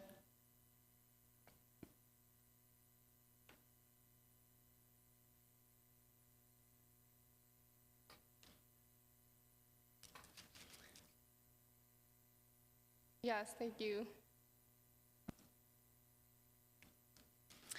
All right, now we'll move on to Executive Lead Sir Janik for the update on the multi-year strategic planning process. Thank you, and through you, Chair. Good evening. I'm pleased to provide this update on the multi-year strategic planning process. Attached to the report in front of you this evening is the consultation report that marks the end of Phase 2 of the multi-year strategic plan development process, the consultation phase. Working with our consultant, Maximum City, we engaged in a robust public consultation process that reached almost 5,000 participants who had opportunities to engage in many different ways from midway until mid-October. As we planned for the return to school in September, we conducted additional and targeted outreach to close any gaps and ensure that we heard from a cross-section of internal and external community members. In particular, we wanted to hear more from students and held 5 student focus groups in classrooms from every area across the district. At the same time, as part of Phase 3, the synthesis and development process of the plan, the consultants have been consistently analyzing and updating the feedback received that focuses on 9 different themes that have been raised: Indigenous rights and ways of knowing, advancing equity, dissatisfaction and disengagement, learning and living in community, meaningful learning, multiple pathways, multi-year strategic plan structure and monitoring, staff support and development, and well-being and knowing your students. The consultation report goes into greater detail on those 9 different themes and keywords that were connected to them. Trustees will recall that an interim consultation report was presented to the trustee working group in early October. This consultation report now builds on that and is really the conclusion of that consultation process. A community information session will also be taking place in late November for members of the public to participate to receive this and participate in a virtual webinar. Later this week, draft recommendations from the consultants will be presented to the trustee working group to translate, to start the process of translating recommendations into strategic directions. The process to develop those strategic directions then of the multi-year strategic plan is expected to take us from about early to mid-December. That will then conclude with a final check-in with the trustee working group at that time. And then in January, the final draft of the new multi-year strategic plan would then be able to be presented to the Board of Trustees for your discussion and consideration. In the meantime, work still continues. A communications plan is in development, and once that multi-year strategic plan eventually is approved by the board, staff will then be able to consider the key elements needed for an operational planning and reporting structure in order to keep the Board of Trustees apprised of the work of the district and progress in meeting the aspects of the multi-year strategic plan, and happy to take any questions you have at this time. Are there any questions for Executive Lead Sir Janik, and going to Student Trustee Cameron? Thank you, Chair. I see on the timeline on page 36 of Appendix A that the MYSP is going to be presented to the board in January 2024, while the MYSP only goes till December 31st of this year. So I'm wondering what that's going to look like. At that time, the board would then be able to decide on adopting it. We haven't identified any concerns in terms of needing to extend the multi-year strategic plan further, given that you're kind of going to December right to January.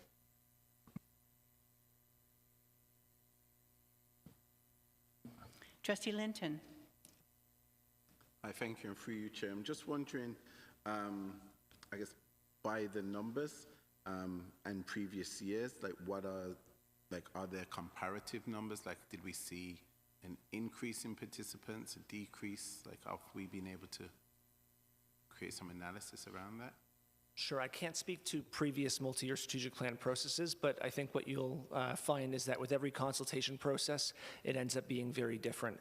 So, for example, when we were looking at the feedback that we had received and identified, we really want to hear more from students, and in particular students at the elementary level, we held focus groups in 5 different classrooms at the elementary level, spanning some different grades in order to hear directly from students, and that was actually facilitated with not a whiteboard, but graphics that came up with it that actually trustees you'll be able to review you'll be able to see on Wednesday. One of such graphics are actually at the front page of that consultation report. So, engagement can take many different forms. Just because, let's say, you had 30,000 people contribute, that doesn't necessarily mean the results are different. It's the ways in which you engage. So, for example, pop-up sessions were held at summer school, at Sinclair Secondary School, in order to have those one-on-one engagements and conversations. In terms of the pieces that are highlighted here, some of which obviously would have taken the form of data through surveys, and it could have been, X number of people, said the same thing, but it's also through qualitative data as well. Trustee Linton, supplemental.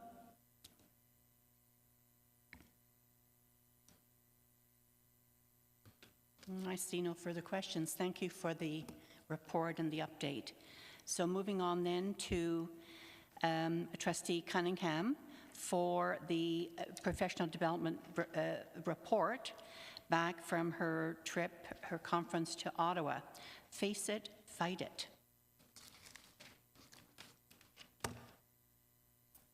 Thank you, Chair, and through you, I am pleased to report back on my attendance at the Anti-Semitism Face It, Fight It conference held in Ottawa. Conference speaker Arsen Ostrovsky summed up the conference in 6 words. Anti-Semitism is Jew hatred on steroids. If we recall from the presentation of the Positive Student Climate Survey presented to the board at the May meeting at the end of the last school year, Jews ranked number 2 on the DDSB's list of students who feel the least safe in schools in the 2022-2023 Positive School Climates Report, with 76% of Jewish students having experienced feeling unsafe at school. We have some work to do. The first thing we were faced with upon arriving at the conference was actually anti-Semitism. We were not able to access the conference center because protesters had physically chained themselves to the front door. This was a conference on anti-Semitism, not a conference on Israeli politics. As you can imagine, with the conference taking place less than 2 weeks after the terrorist attacks by Hamas against Israel, there was an undertone to the conference that hadn't been predicted at the time of registration. Whether or not Jews agree with the actions of Israel, and we commonly state that if you have 2 Jews, you have 3 opinions, it's nonetheless true that the concept of Israel, concept, not necessarily country, is in our blood. And the deaths of more Jews in one day for the first time since the Holocaust did add a darker note to an already dark topic of anti-Semitism. However, the Middle East was not the subject of the conference. Anti-Semitism was. And to see protesters bar Jews and allies from the center to discuss anti-Semitism was heartbreaking. To leave the conference on the final day, we had to be led out a back entrance and through the mall because, again, the protest was so large that we could not get through. This just goes to show that what happens in the Middle East matters here. Again, this is not about Israeli or Palestinian politics, but it's a fact of life that any time Israel provokes or retaliates conflict, Jews around the world and the diaspora pay the price. On Friday, October 13th, declared by Hamas to be a global day of rage, many Jews stayed home or in safe locations from work or school because of the threat to our community. I can't speak for the Muslim community, but I would imagine that many of you have been living in fear too. My heart goes out to you, and I hope that we can come together in shared grief and hope. What was heartwarming at the conference to see were the number of non-Jews in attendance. On the first day, I sat beside a representative for the Church of Jesus Christ of Latter-day Saints. Several of our speakers were non-Jews, including a Muslim woman working for the ADL. It was incredibly moving to see the groups of people surrounding us and assuring us that we are not alone in our battle and that they consider it to be their duty to fight anti-Semitism because we should not always be the ones fighting to protect ourselves. Anti-Semitism is not a Jewish problem. It is an everybody problem. One of the most important practical things learned for the board is that online mentions predict real-world violence. This is important to note for any kind of hatred, not just anti-Semitism. Monitoring the internet is of the utmost importance because online hate is a precursor. If you see it online today, it will happen in real life tomorrow. And in fact, lots of online hate is actually not started by people at all. It's started by fake accounts called bots who at alarmingly regular intervals post hate-filled messages, which are then spread online from everyone from terrorists to your well-meaning next-door neighbor. Anti-Semitism is often referred to as the oldest hate. It is also the one most commonly held by extremists. One of the speakers had worked to de-radicalize extremists from a number of different hate groups across a variety of religions and ethnicities, and said that every single one had a commonality. They all hate Jews. The second half of the second day was spent meeting MPs in the House of Commons. My group had a wonderful conversation with Shelby Cramp-Newman from Hastings, Lennox, and Addington, talking about our experience of what it means to be Jewish and the steps that the government can take to protect us, including help us access security for our synagogues and schools, strengthening the criminal code to help charge and prosecute what should be called hate crimes, and preventing the language anti-Semitism to be used when what the speaker truly means is anti-Jews. I have 5 recommendations for the DDSB to take in account in order to move forward in countering anti-Semitism, and those have been shared with you at your desk. The first is additional monitoring of the internet and widen the terms used to search for anti-Semitism. I did also include a glossary, a document by AGC in your agenda package, which includes many of the terms used for Jew hatred. What I like about this glossary is that not only does it give the term, it provides context as to when that term is anti-Semitic, because not all terms are anti-Semitic 100% of the time, and it helps provide that clarity in when they are and when they are not. I'd love to see the board provide additional supports for both Jewish and Muslim students that are ready to be put in place the moment that conflict breaks out in the Middle East. We should be prepared in advance so that we can move quickly when violence occurs.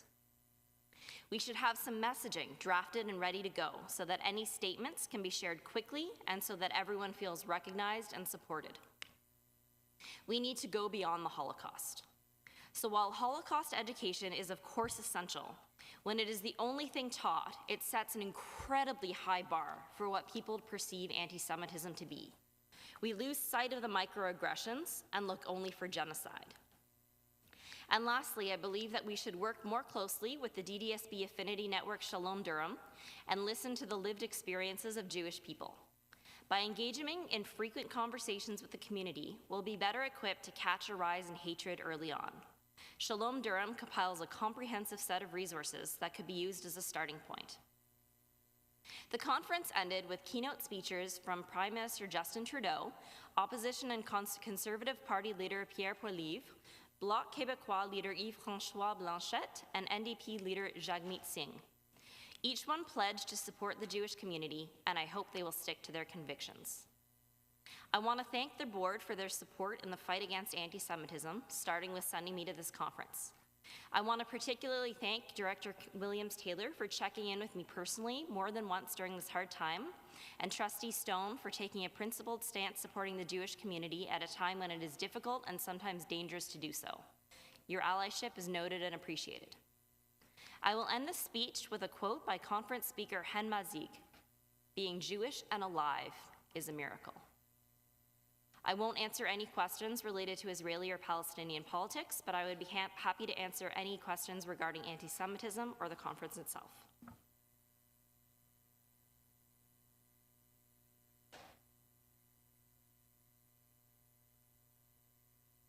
It appears that we have no questions for you, Trustee Cunningham, but I'd like to thank you for that very comprehensive and interesting report. Very moving as well. Thanks so much. And I'm going to call on you again then to ask if you're going to be doing the OPSPA report this evening. I'm going to pass the OPSPA report to Chair Edwards.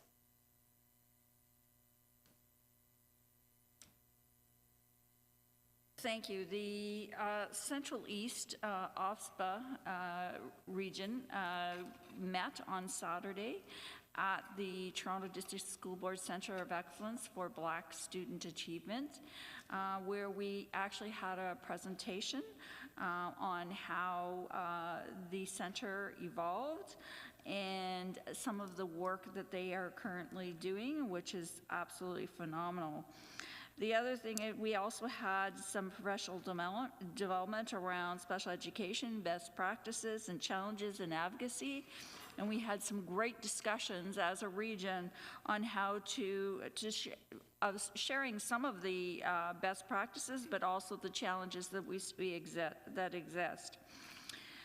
We also looked at certain drafts, preliminary drafts for the Grants for Students' Needs consultation and discussion paper, and that submission will be is required to be sent to the Ministry of Education on November 23rd. We had similar discussions around some of the regulations that are out for consultation, including around pathways for apprenticeship, and a few other resources as well. It was a great discussion to be able to share with all our colleagues within the Central East region and come up with some of the challenges that we've had and discuss some of the best practices, including, again, capital submissions that were just recently submitted and some of the issues around that, and transportation and a couple of the other items. And that is my report. Thank you. Thank you, Chair Edwards.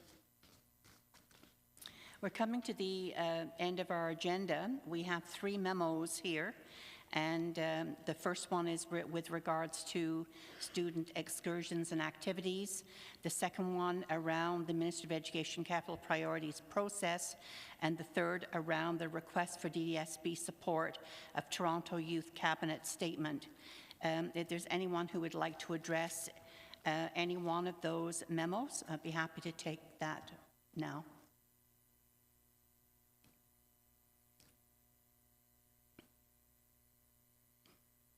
Trustee Oldfield.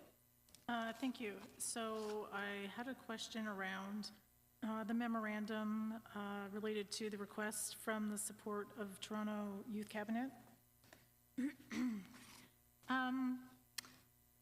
I think maybe my question is specifically around the mental health portion of the request.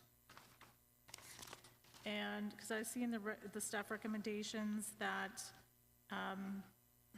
after consultations with mental health staff, concerns and comments regarding the TYC statement have been collected and summarized above. Due to the lack of consultations with OPSPA and concerns brought forward by staff, it's recommended that the board does not endorse the TYC statement. And so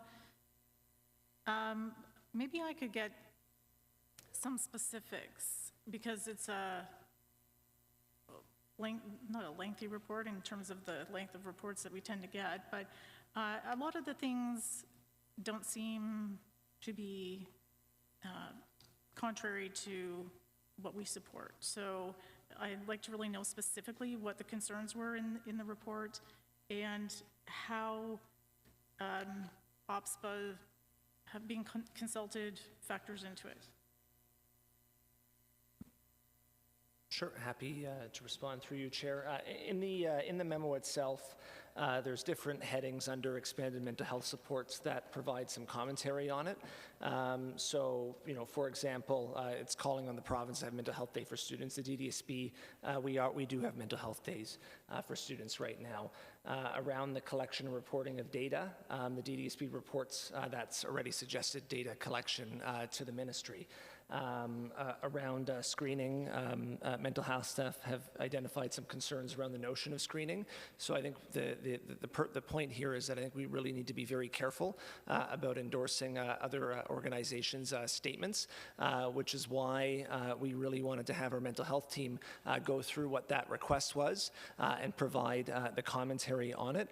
It's not to say the board shouldn't necessarily suggest, advocating to the province around mental health, but I think it needs to come in collaboration with our staff who have the experience working in schools and working in the community around it, as opposed to this statement here. In addition, I know OBSPA does their own advocacy around mental health, so that's just some examples in there, but the rest of some of the examples are outlined in the memo itself.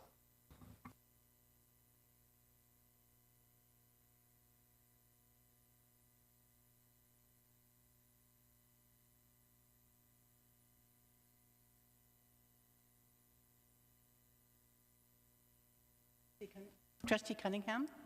Thank you, and through you, Chair. Do we have the option to proactively reach out to OPSPA and ask them their opinion on this memo?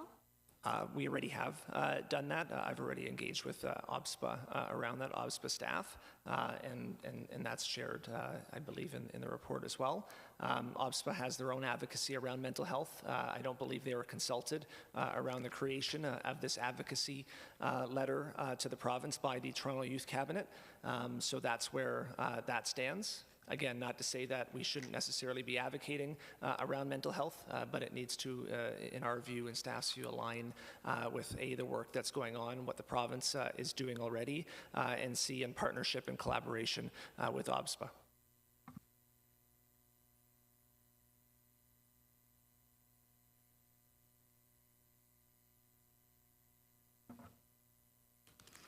I see nothing further around that. So before I adjourn this meeting, I would like to ask you to after a brief recess, we will reconvene for the special board meeting. I'd like to call this meeting adjourned.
Good evening. I'm calling this special board meeting of the Durham District School Board of Monday, November 6th to order. In the spirit of truth and reconciliation and in recognizing as settlers on this land, I give the land acknowledgement. The Durham District School Board acknowledges that many Indigenous nations have long-standing relationships, both historic and modern, with the territories upon which our school boards and schools are located. Today, this area is home to many Indigenous people from across Turtle Island. We acknowledge that the Durham region forms a part of the traditional and treaty territories of the Mississaugas, the Scugog Island First Nation, the Mississaugas peoples, and the treaty territory of the Chippewas of Georgina Island First Nation. It is on these ancestral and treaty lands that we teach, learn, and live. Are there any declarations of interest? Hearing none, there are no declarations of interest stated at this time. You have an agenda in front of you. Can I have a motion to adopt the agenda? Trustee Oldfield, Trustee Linton, all those in favor? Opposed? That agenda is approved as distributed. We have two recommended actions. The first is the consideration of submission re code of conduct, which is item 5A. On October 16th of 2023, the board found that Trustee Stone breached the code of conduct. As required under the Education Act, the board provided Trustee Stone with a written notice of the findings of the breach and of the sanctions, and an opportunity to make a written submission to the board. A written submission from Trustee Stone was received on October 30th, 2023. The Education Act requires that the board consider the written submissions and to either confirm or revoke the determination as to the breach, and if the determination of a breach is confirmed, to confirm or vary or revoke the sanctions. At the board meeting held on October 16th, 2023, the board considered the report of the Integrity Commissioner dated October 5th, 2023, and the board determined as follows: that Trustee Stone had breached the Code of Conduct, specifically sections 6.1, 6.3, 6.4, 6.8, 6.11, and 6.44 of the Code of Conduct when she posted the tweets and retweets sent out in the report. In addition, the board determined to impose the following sanctions: that the Board of Trustees censure Trustee Stone, that the Trustee Stone be barred from all of the board meeting of December 4th, 2023, and that the Board of Trustees bar Trustee Stone from sitting on all committees of the board for the period of April 1st, 2023 to December 31st, 2024. So our first task is to confirm or revoke the determination of the breach.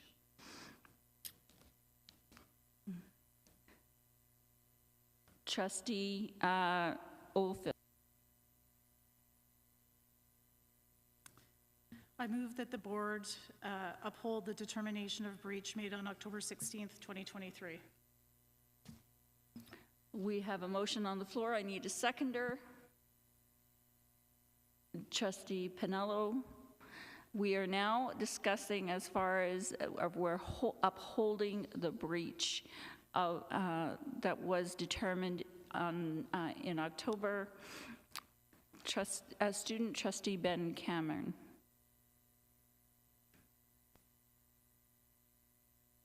Thank you, Chair. There's not a lot to say that I haven't already said, but Trustee Stone continues her games with this letter to us, and in her submission, she said, "If you still consider me guilty of some egregious act of bigotry, then carry on with your barring me." And while I think this is an oversimplification, I think we should heed her call and confirm our determinations of breach and sanctions today. Thank you, Student Trustee Ben Cameron. And again, we're just talking about the breach, not the sanctions at this point in time. Trustee Miller. Thank you, Chair. In the decision-making process, I was concerned about fairness and not operating under bias, which is likely to happen when we have personal issues with another individual, and sometimes the lines can be blurred. However, I've taken into consideration what it means to uphold a fair process, and the timelines will show forth. In 2022, it was suggested as a board of trustees that we allow for a new and separate investigation to avoid case familiarity and bias. That was granted. In 2023, the opportunity has come forward for Trustee Stone to have a fair process, and she has fell short in changing the outcome. A few points. She has fell short in failure to take accountability, failure to use mediation services or resources, repeating the same action that has been breached in the code previously, and she has had ability to make submissions. In further reading, there is no mention of acknowledgement of potential confusion, risk posed by her statements, and misrepresentation. Thank you. Seeing no other comments around the beat, so that, again, we have a first and seconder that we're going to confirm that Trustee Stone has breached the Code of Conduct, specifically Section 6.1, 6.3, 6.4, 6.8, 6.11, and 6.44 of the Code of Conduct when she posted the tweets and retweets set out in the report. And that is the motion that is put forward. I have, Trustee Oldfield. I'd like to request that it be a recorded vote. Thank you. Okay, we have a recorded vote being called. So I ask recording secretary of the voting, Kathy Fitzpatrick, to call the vote. Sorry, Trustee Miller. Clarification, are we at the point of addressing the sanctions, or are we still? No, we have to vote on the as confirming the breach. Correct. At this point in time, and then we will look at the sanctions. Thank you.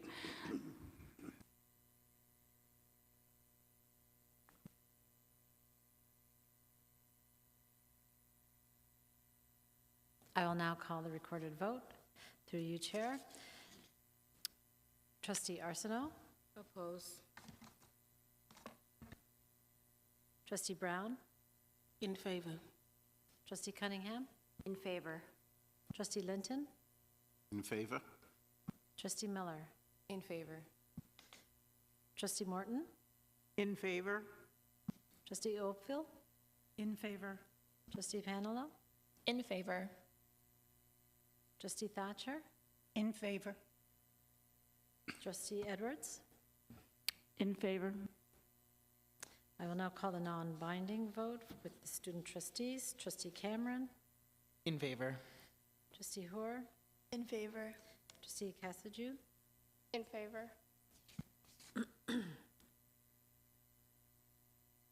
We have 9 trustees in favor, 1 opposed, and 3 student trustees in favor.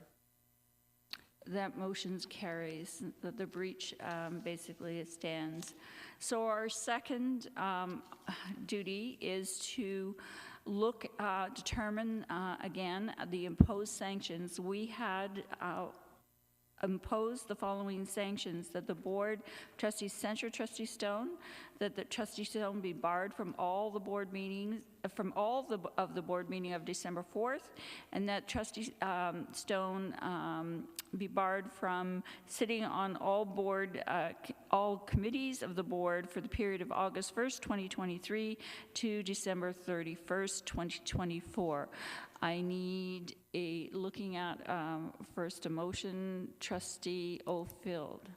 Just, Chair Edwards, sorry, the period was April 2024 as the starting point for the sanctions. Sorry, yes, April 1st, 2024, that's my error, thank you. Trustee Oldfield. Okay, thank you. I move that the board confirm the sanctions imposed on Trustee Stone on October 16th, 2023. And I'm going to ask for a recorded vote again. Okay, so I need a seconder for the sanctions before we go into discussions. Trustee Panelo, a seconder. All right, now we can have a discussion about the sanctions, and I have Trustee Miller. Thank you, Chair. After considering all the information and past and current practices surrounding the similar breaches, I think that we as a board should be varying the sanction. My recommendation is that trustees sanction for the rest of the school term and not beyond that, as the breach was committed in the current term and following practices from prior years. I think it'd be consistent to consequence the sanction with the breach within the term that the breach occurred. So, Trustee Miller, what you're actually saying is that, which is a little bit difficult because I'm going to need some procedural thing, because the current sanction that she is in until is December 31st, 2023. So that is the one that we already confirmed. So we cannot, at this point in time, we cannot change the sanction that is here unless you identify that there's going to be no sanctions whatsoever. Because her current sanction, she is currently sanctioned until December 31st, 2023. And this was a sanction added onto based on this code of conduct. A couple of points, Chair Edwards, if I might. So for clarification, I think the current sanction barring Trustee Stone from sitting on committees of the board is actually in place until March 31st, 2024, which is why this sanction then picks up on April 1st, 2024 and goes to December 31st, 2024. So just a point of clarity there. Another point of clarity, and I could be wrong, but what I thought Trustee Miller was saying was she was proposing that the barring of the on the committees would end June 30th, 2024, at the end of this school year. That's what I thought, but maybe, yeah, so I think that's what she was saying, which would be okay because that's within the time period of this particular sanction. However, I think there is already a motion on the floor, so I think Trustee Miller is opposing the motion. I'm not sure that the amendment is actually an amendment to the motion, but it's really a proposed different motion to vary the sanction. So I'll leave it to you, Chair, as to how you want. I'm happy to provide guidance on that, but you can probably stick handle that. Yeah, Councillor Cotter, because there's no other way than, and at this point in time, is unless she makes a proposed opposed amendment to the existing sanctions. Other than that, then there would be no consideration at all being able to make if anybody decides to make any changes to that sanction. So that's the only way I can see in handling it, is it's through an amendment to that that sanction. That particular sanction. It would, I agree, it would have to be an amendment to that particular sanction, but I think that this motion would have to be defeated first, and then it would be another motion to vary. I'm not sure that this motion could be amended to, I suppose it could. This motion could be amended to say confirm 1 and 2, but vary 3. That's correct. Okay. That's correct. That's what I'm looking at. So I need some clarification from Trustee Miller to begin with, is if that's what you were suggesting, that when it comes to the Board of Trustees barring Trustee Stone from sitting on committees of the board for the period of April 1st, 2024 to June, if you wish, June 2024.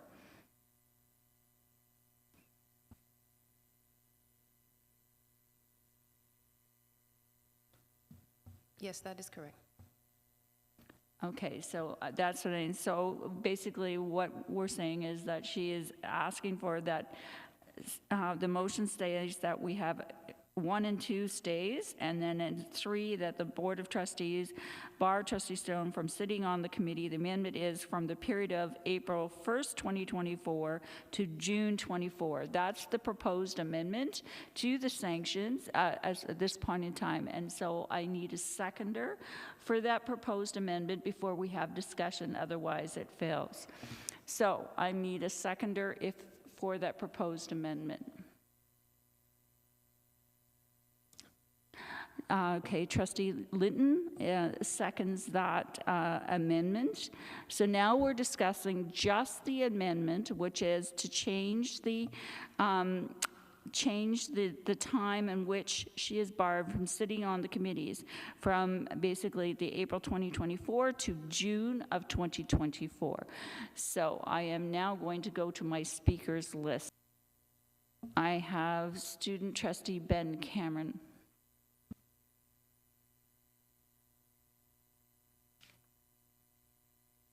Thank you, Chair. First, I'm wondering what day in June. I didn't catch that. June 30th, sorry, the end of June. Thank you. I have a couple concerns about this. Our proposed one would be 7 months of board meetings. That was the April until December. And as I articulated at our board meeting when we first did the sanctions, that was only 7 months, which was an increase of 6 months the first time. And I really just think that going back to 3 months is going backwards, is we're letting Trustee Stone have a free pass. I really think that trustees should instead look at the months that this would affect a trustee sitting on the board and not just the school year term, because I think we can definitely recognize that sanctions should be able to go over multiple terms. And what happens next time? If we sanction Trustee Stone in June or in June, does that mean that we can't then sanction her for September? I just don't think that we should set that precedent right now. Thank you. Okay, so I'm assuming that you are against the amendment, Student Trustee Ben Cameron. Okay, so I'm going on to Trustee Oldfield. Yeah, I'm going to speak against the amendment. I think that when we made the decision around the sanctions, we were looking at the report from the Integrity Commissioner. We read the details and the Integrity Commissioner's recommendations. I don't have that in front of me tonight, unfortunately, but we also applied the theory of progressive discipline to this situation, where every time you offend, there's an increase in the consequence. When you behave a particular way that's in violation of the code of conduct that we're charged with upholding as a board, there should be a progression in terms of what the consequence is.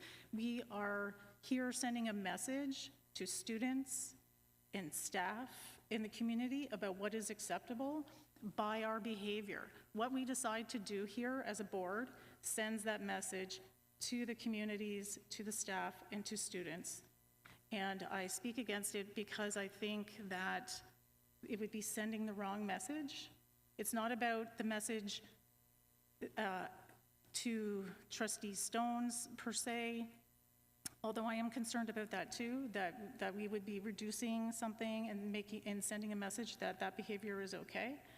But we really are sending a message to the community that we are taking a lesser stand on those issues, and I think they're important issues that we should not be wavering on. Okay, Trustee Pinello. Thank you, Chair. Through you, I will also be speaking against this proposed amendment to the motion. For all of the reasons listed before me, I don't believe that we should be moving backwards on this. I can't believe that we would allow repeated behavior to happen and not increase. We wouldn't treat any other type of progressive discipline in this manner, and I don't think a publicly elected official should be exempt from that. It certainly wouldn't happen in schools with students if we're looking at progressive discipline, and it shouldn't happen at this board. I also am going to point to the response for why I would also vote against this.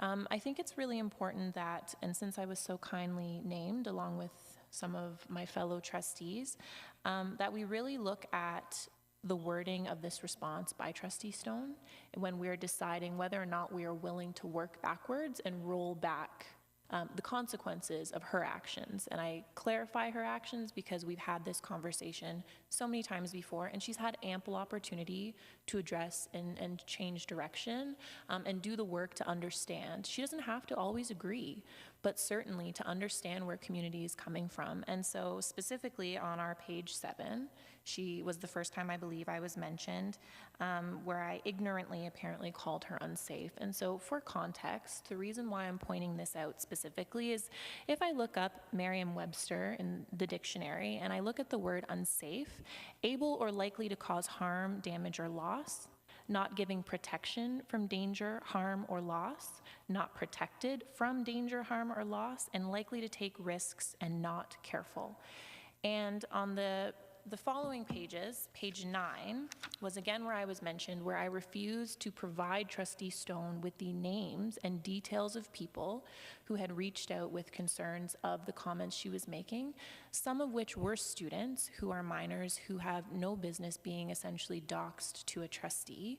And this tells me everything I need to know about how Trustee Stone is responding to community saying that she's unsafe. Your first response is not, Trustee Stone, you've caused harm, people feel unsafe, and then you turn around and say, give me the names of all of those people who I've made unsafe so that I can follow up with them, when it's very clear that they have outlined why they feel that way. So I think for this, I don't feel right going backwards, and I don't think that this response tells me that she has done the work and is willing to do the work to understand why people are so careful and perhaps afraid of the rhetoric that she's spewing. Thank you. Thank you. Trustee Linton. Thank you, and through you, Chair. I agree with Trustee Panello. I think we've been here so many times. We're also trying to continue to enact fairness and some kind of balance. But I think the word here is, continuous. So it's happened and then happened again and then happened again. So whereas we need to look at that balance, we also need to look at impact, and from our lens, the trustees serving the entire community. And we should do so by communicating like a neutrality as per how we want to support, how we want to engage, and how we want to be there for our entire community. And some of the language used in some of these tweets make it potentially challenging for some students not to feel that safety or comfort with being supported by this trustee. So at this point, I'm against the amendment. I'm opposed to the amendment, and then feel we should move in the current direction that we're moving. Okay, Trustee Miller. Thank you, through you, Chair. I appreciate the responses of my colleagues and to engage the discussion. I just wanted to clarify, maybe one of the staff Council Cotter could help me here, but I did hear in the previous meeting we talked about progressive discipline, and so in my concern, I do take into consideration the points that Shailene and, Trustee Panello and Trustee Oldfield and Trustee Linton has presented. However, I was just concerned about the fact that when the new term comes in the following year, there is an opportunity, whether we believe or we have an idea or that the behavior will be repeated, there is an opportunity for new direction or new actions. So my concern with the progressive discipline is I want to confirm if the sanctions that we're saying still take into consideration future opportunities, but balances the process of progressive discipline. Thank you. Council Carter can correct me if I'm wrong, but at this point in time, once we make a motion, that's whatever. We still have the ability to look at a motion. I believe it's in our bylaws. I think it's a year, if I'm not mistaken. I can't remember if there's something, but so he can correct me on that. But Trustee Stone is still allowed to attend board meetings. where she can to demonstrate her behavior and so forth as well, right? So she's only being sanctioned for one board meeting in December, and she can still attend the monthly board meetings here to show and exhibit some of her willingness to have appropriate discussions at the board level. Councillor Cotter, if you could comment on the sort of change of a decision if you wish. Yeah, thank you, through you, Chair Edwards. So yeah, the bylaws do allow, as does Roberts, do allow the revisiting of a decision to the extent it's not been implemented. So in other words, you couldn't, after 6 months of barring Trustee Stone from sitting on committees, you couldn't then revise the sanction to 4 months. You can't go backwards. If it's already been implemented and acted upon, then you can't unwind it. But you could revisit for anything going forward at any time. In terms of the concept of progressive discipline, that's not embedded in the Education Act. Trustees, as they have done tonight, are free to debate that and incorporate that as they deem it appropriate, or not. So, you know, the sanctions can go up or down, but that's an issue for debate and argument amongst the trustees in terms of how they want to implement that concept. All right, Trustee Cunningham.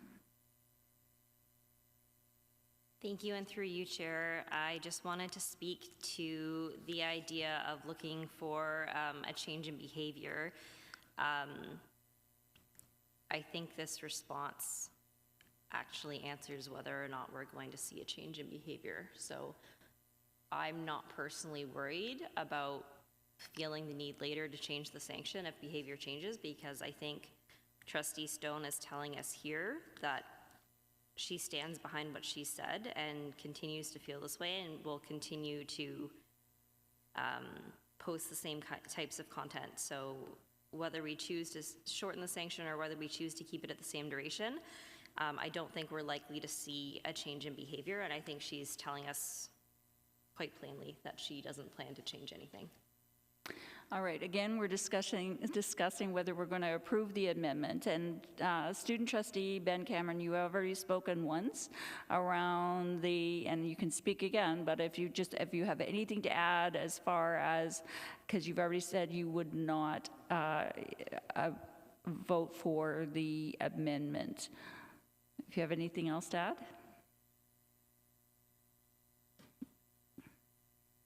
Thank you, Chair. I would like to suggest a motion to table the motion, and what that would do is stop consideration of the motion and go back to Trustee Oldfield's motion. At this point in time, Student Trustee Cameron, if I go to a vote, then at this point in time and see how it goes. I mean, we've already had the discussion around the table. I'd hate to see this motion tabled and come back. And as far as consideration, unless anybody else has, because I've only heard most people have considered this at this point in time. And then once we do that, the amendment, then we go back to the original motion anyways. So procedurally, I don't see much of a difference, because if we vote on it, then if it fails, then it goes back to the original motion. Student Trustee Cameron. I keep my motion the same, my suggestion of a motion. Okay. Again, Trustee Miller, if is anything different around the supporting of the motion, thank you.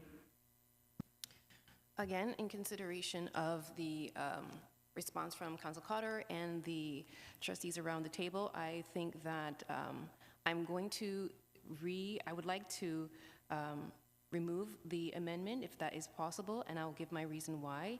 I believe that I'm going to put faith in my colleagues that they believe that they made a fair decision. We had all agreed to the initial breach, and I have some clarification on why they feel that should be an extended sanctions, so I would like to retract the amendment. So you're basically withdrawing your amendment, and the reasons why? I just said them. Okay, thank you. So that amendment has been withdrawn. So we're going back to the original motion, basically what says, again, that we had 3 sanctions that we imposed. That the Board of Trustees censure Trustee Stone, that Trustee Stone is barred from all board meetings, all the meeting of December 4th board meeting, and that Trustee Stone would be barred from sitting on committees on the board for the period of April 1st, 2024 to December 31st, 2024. That is been first and seconded. Any discussion on that motion? Trustee Oldfield.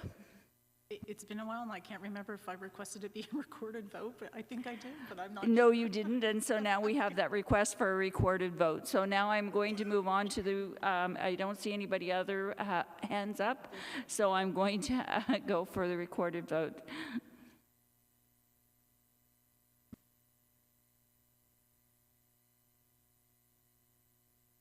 Through you, Chair, I will now call the recorded vote. Trustee Arsenault? Oppose. Trustee Brown? Oh, in favor. Trustee Cunningham? In favor. Trustee Linton? In favor? Trustee Miller? In favor. Trustee Morton? In favor? Trustee Oldfield? In favor. Trustee Panelo? In favor. Trustee Thatcher? In favor. Chair Edwards? In favor. I'll now call the non-binding vote. Student Trustee Cameron? In favor. Student Trustee Hoare? In favor. Student Trustee Cassaju? In favor. I have 9 trustees in favor, 1 opposed, and 3 student trustees in favor. So that motion basically is carried. The sanctions are basically kept the same. Thank you, trustees. We're moving on to item 5B, which is the Special Education Advisory Committee alternate members, and I'm going to go to Trustee Oldfield. Thank you. Special Advisory Committee SEAC alternative membership recommendation regarding Autism Ontario. The following motion was carried and the resolutions were adopted at the SEAC meeting on October 19th, 2023. That the Board of Trustees approve the SEAC recommendation that Maritza Basaran be approved as the alternate representative for Autism Ontario. And I would like to put forward the following motion, that the Board adopt these resolutions of the October 19th, 2023 SEAC Committee. Thank you. We have a first. May I have a seconder? Trustee Miller. Thank you. Any questions or comments at this point in time? Seeing none. Can I have a show of hands? All those in favor? Opposed?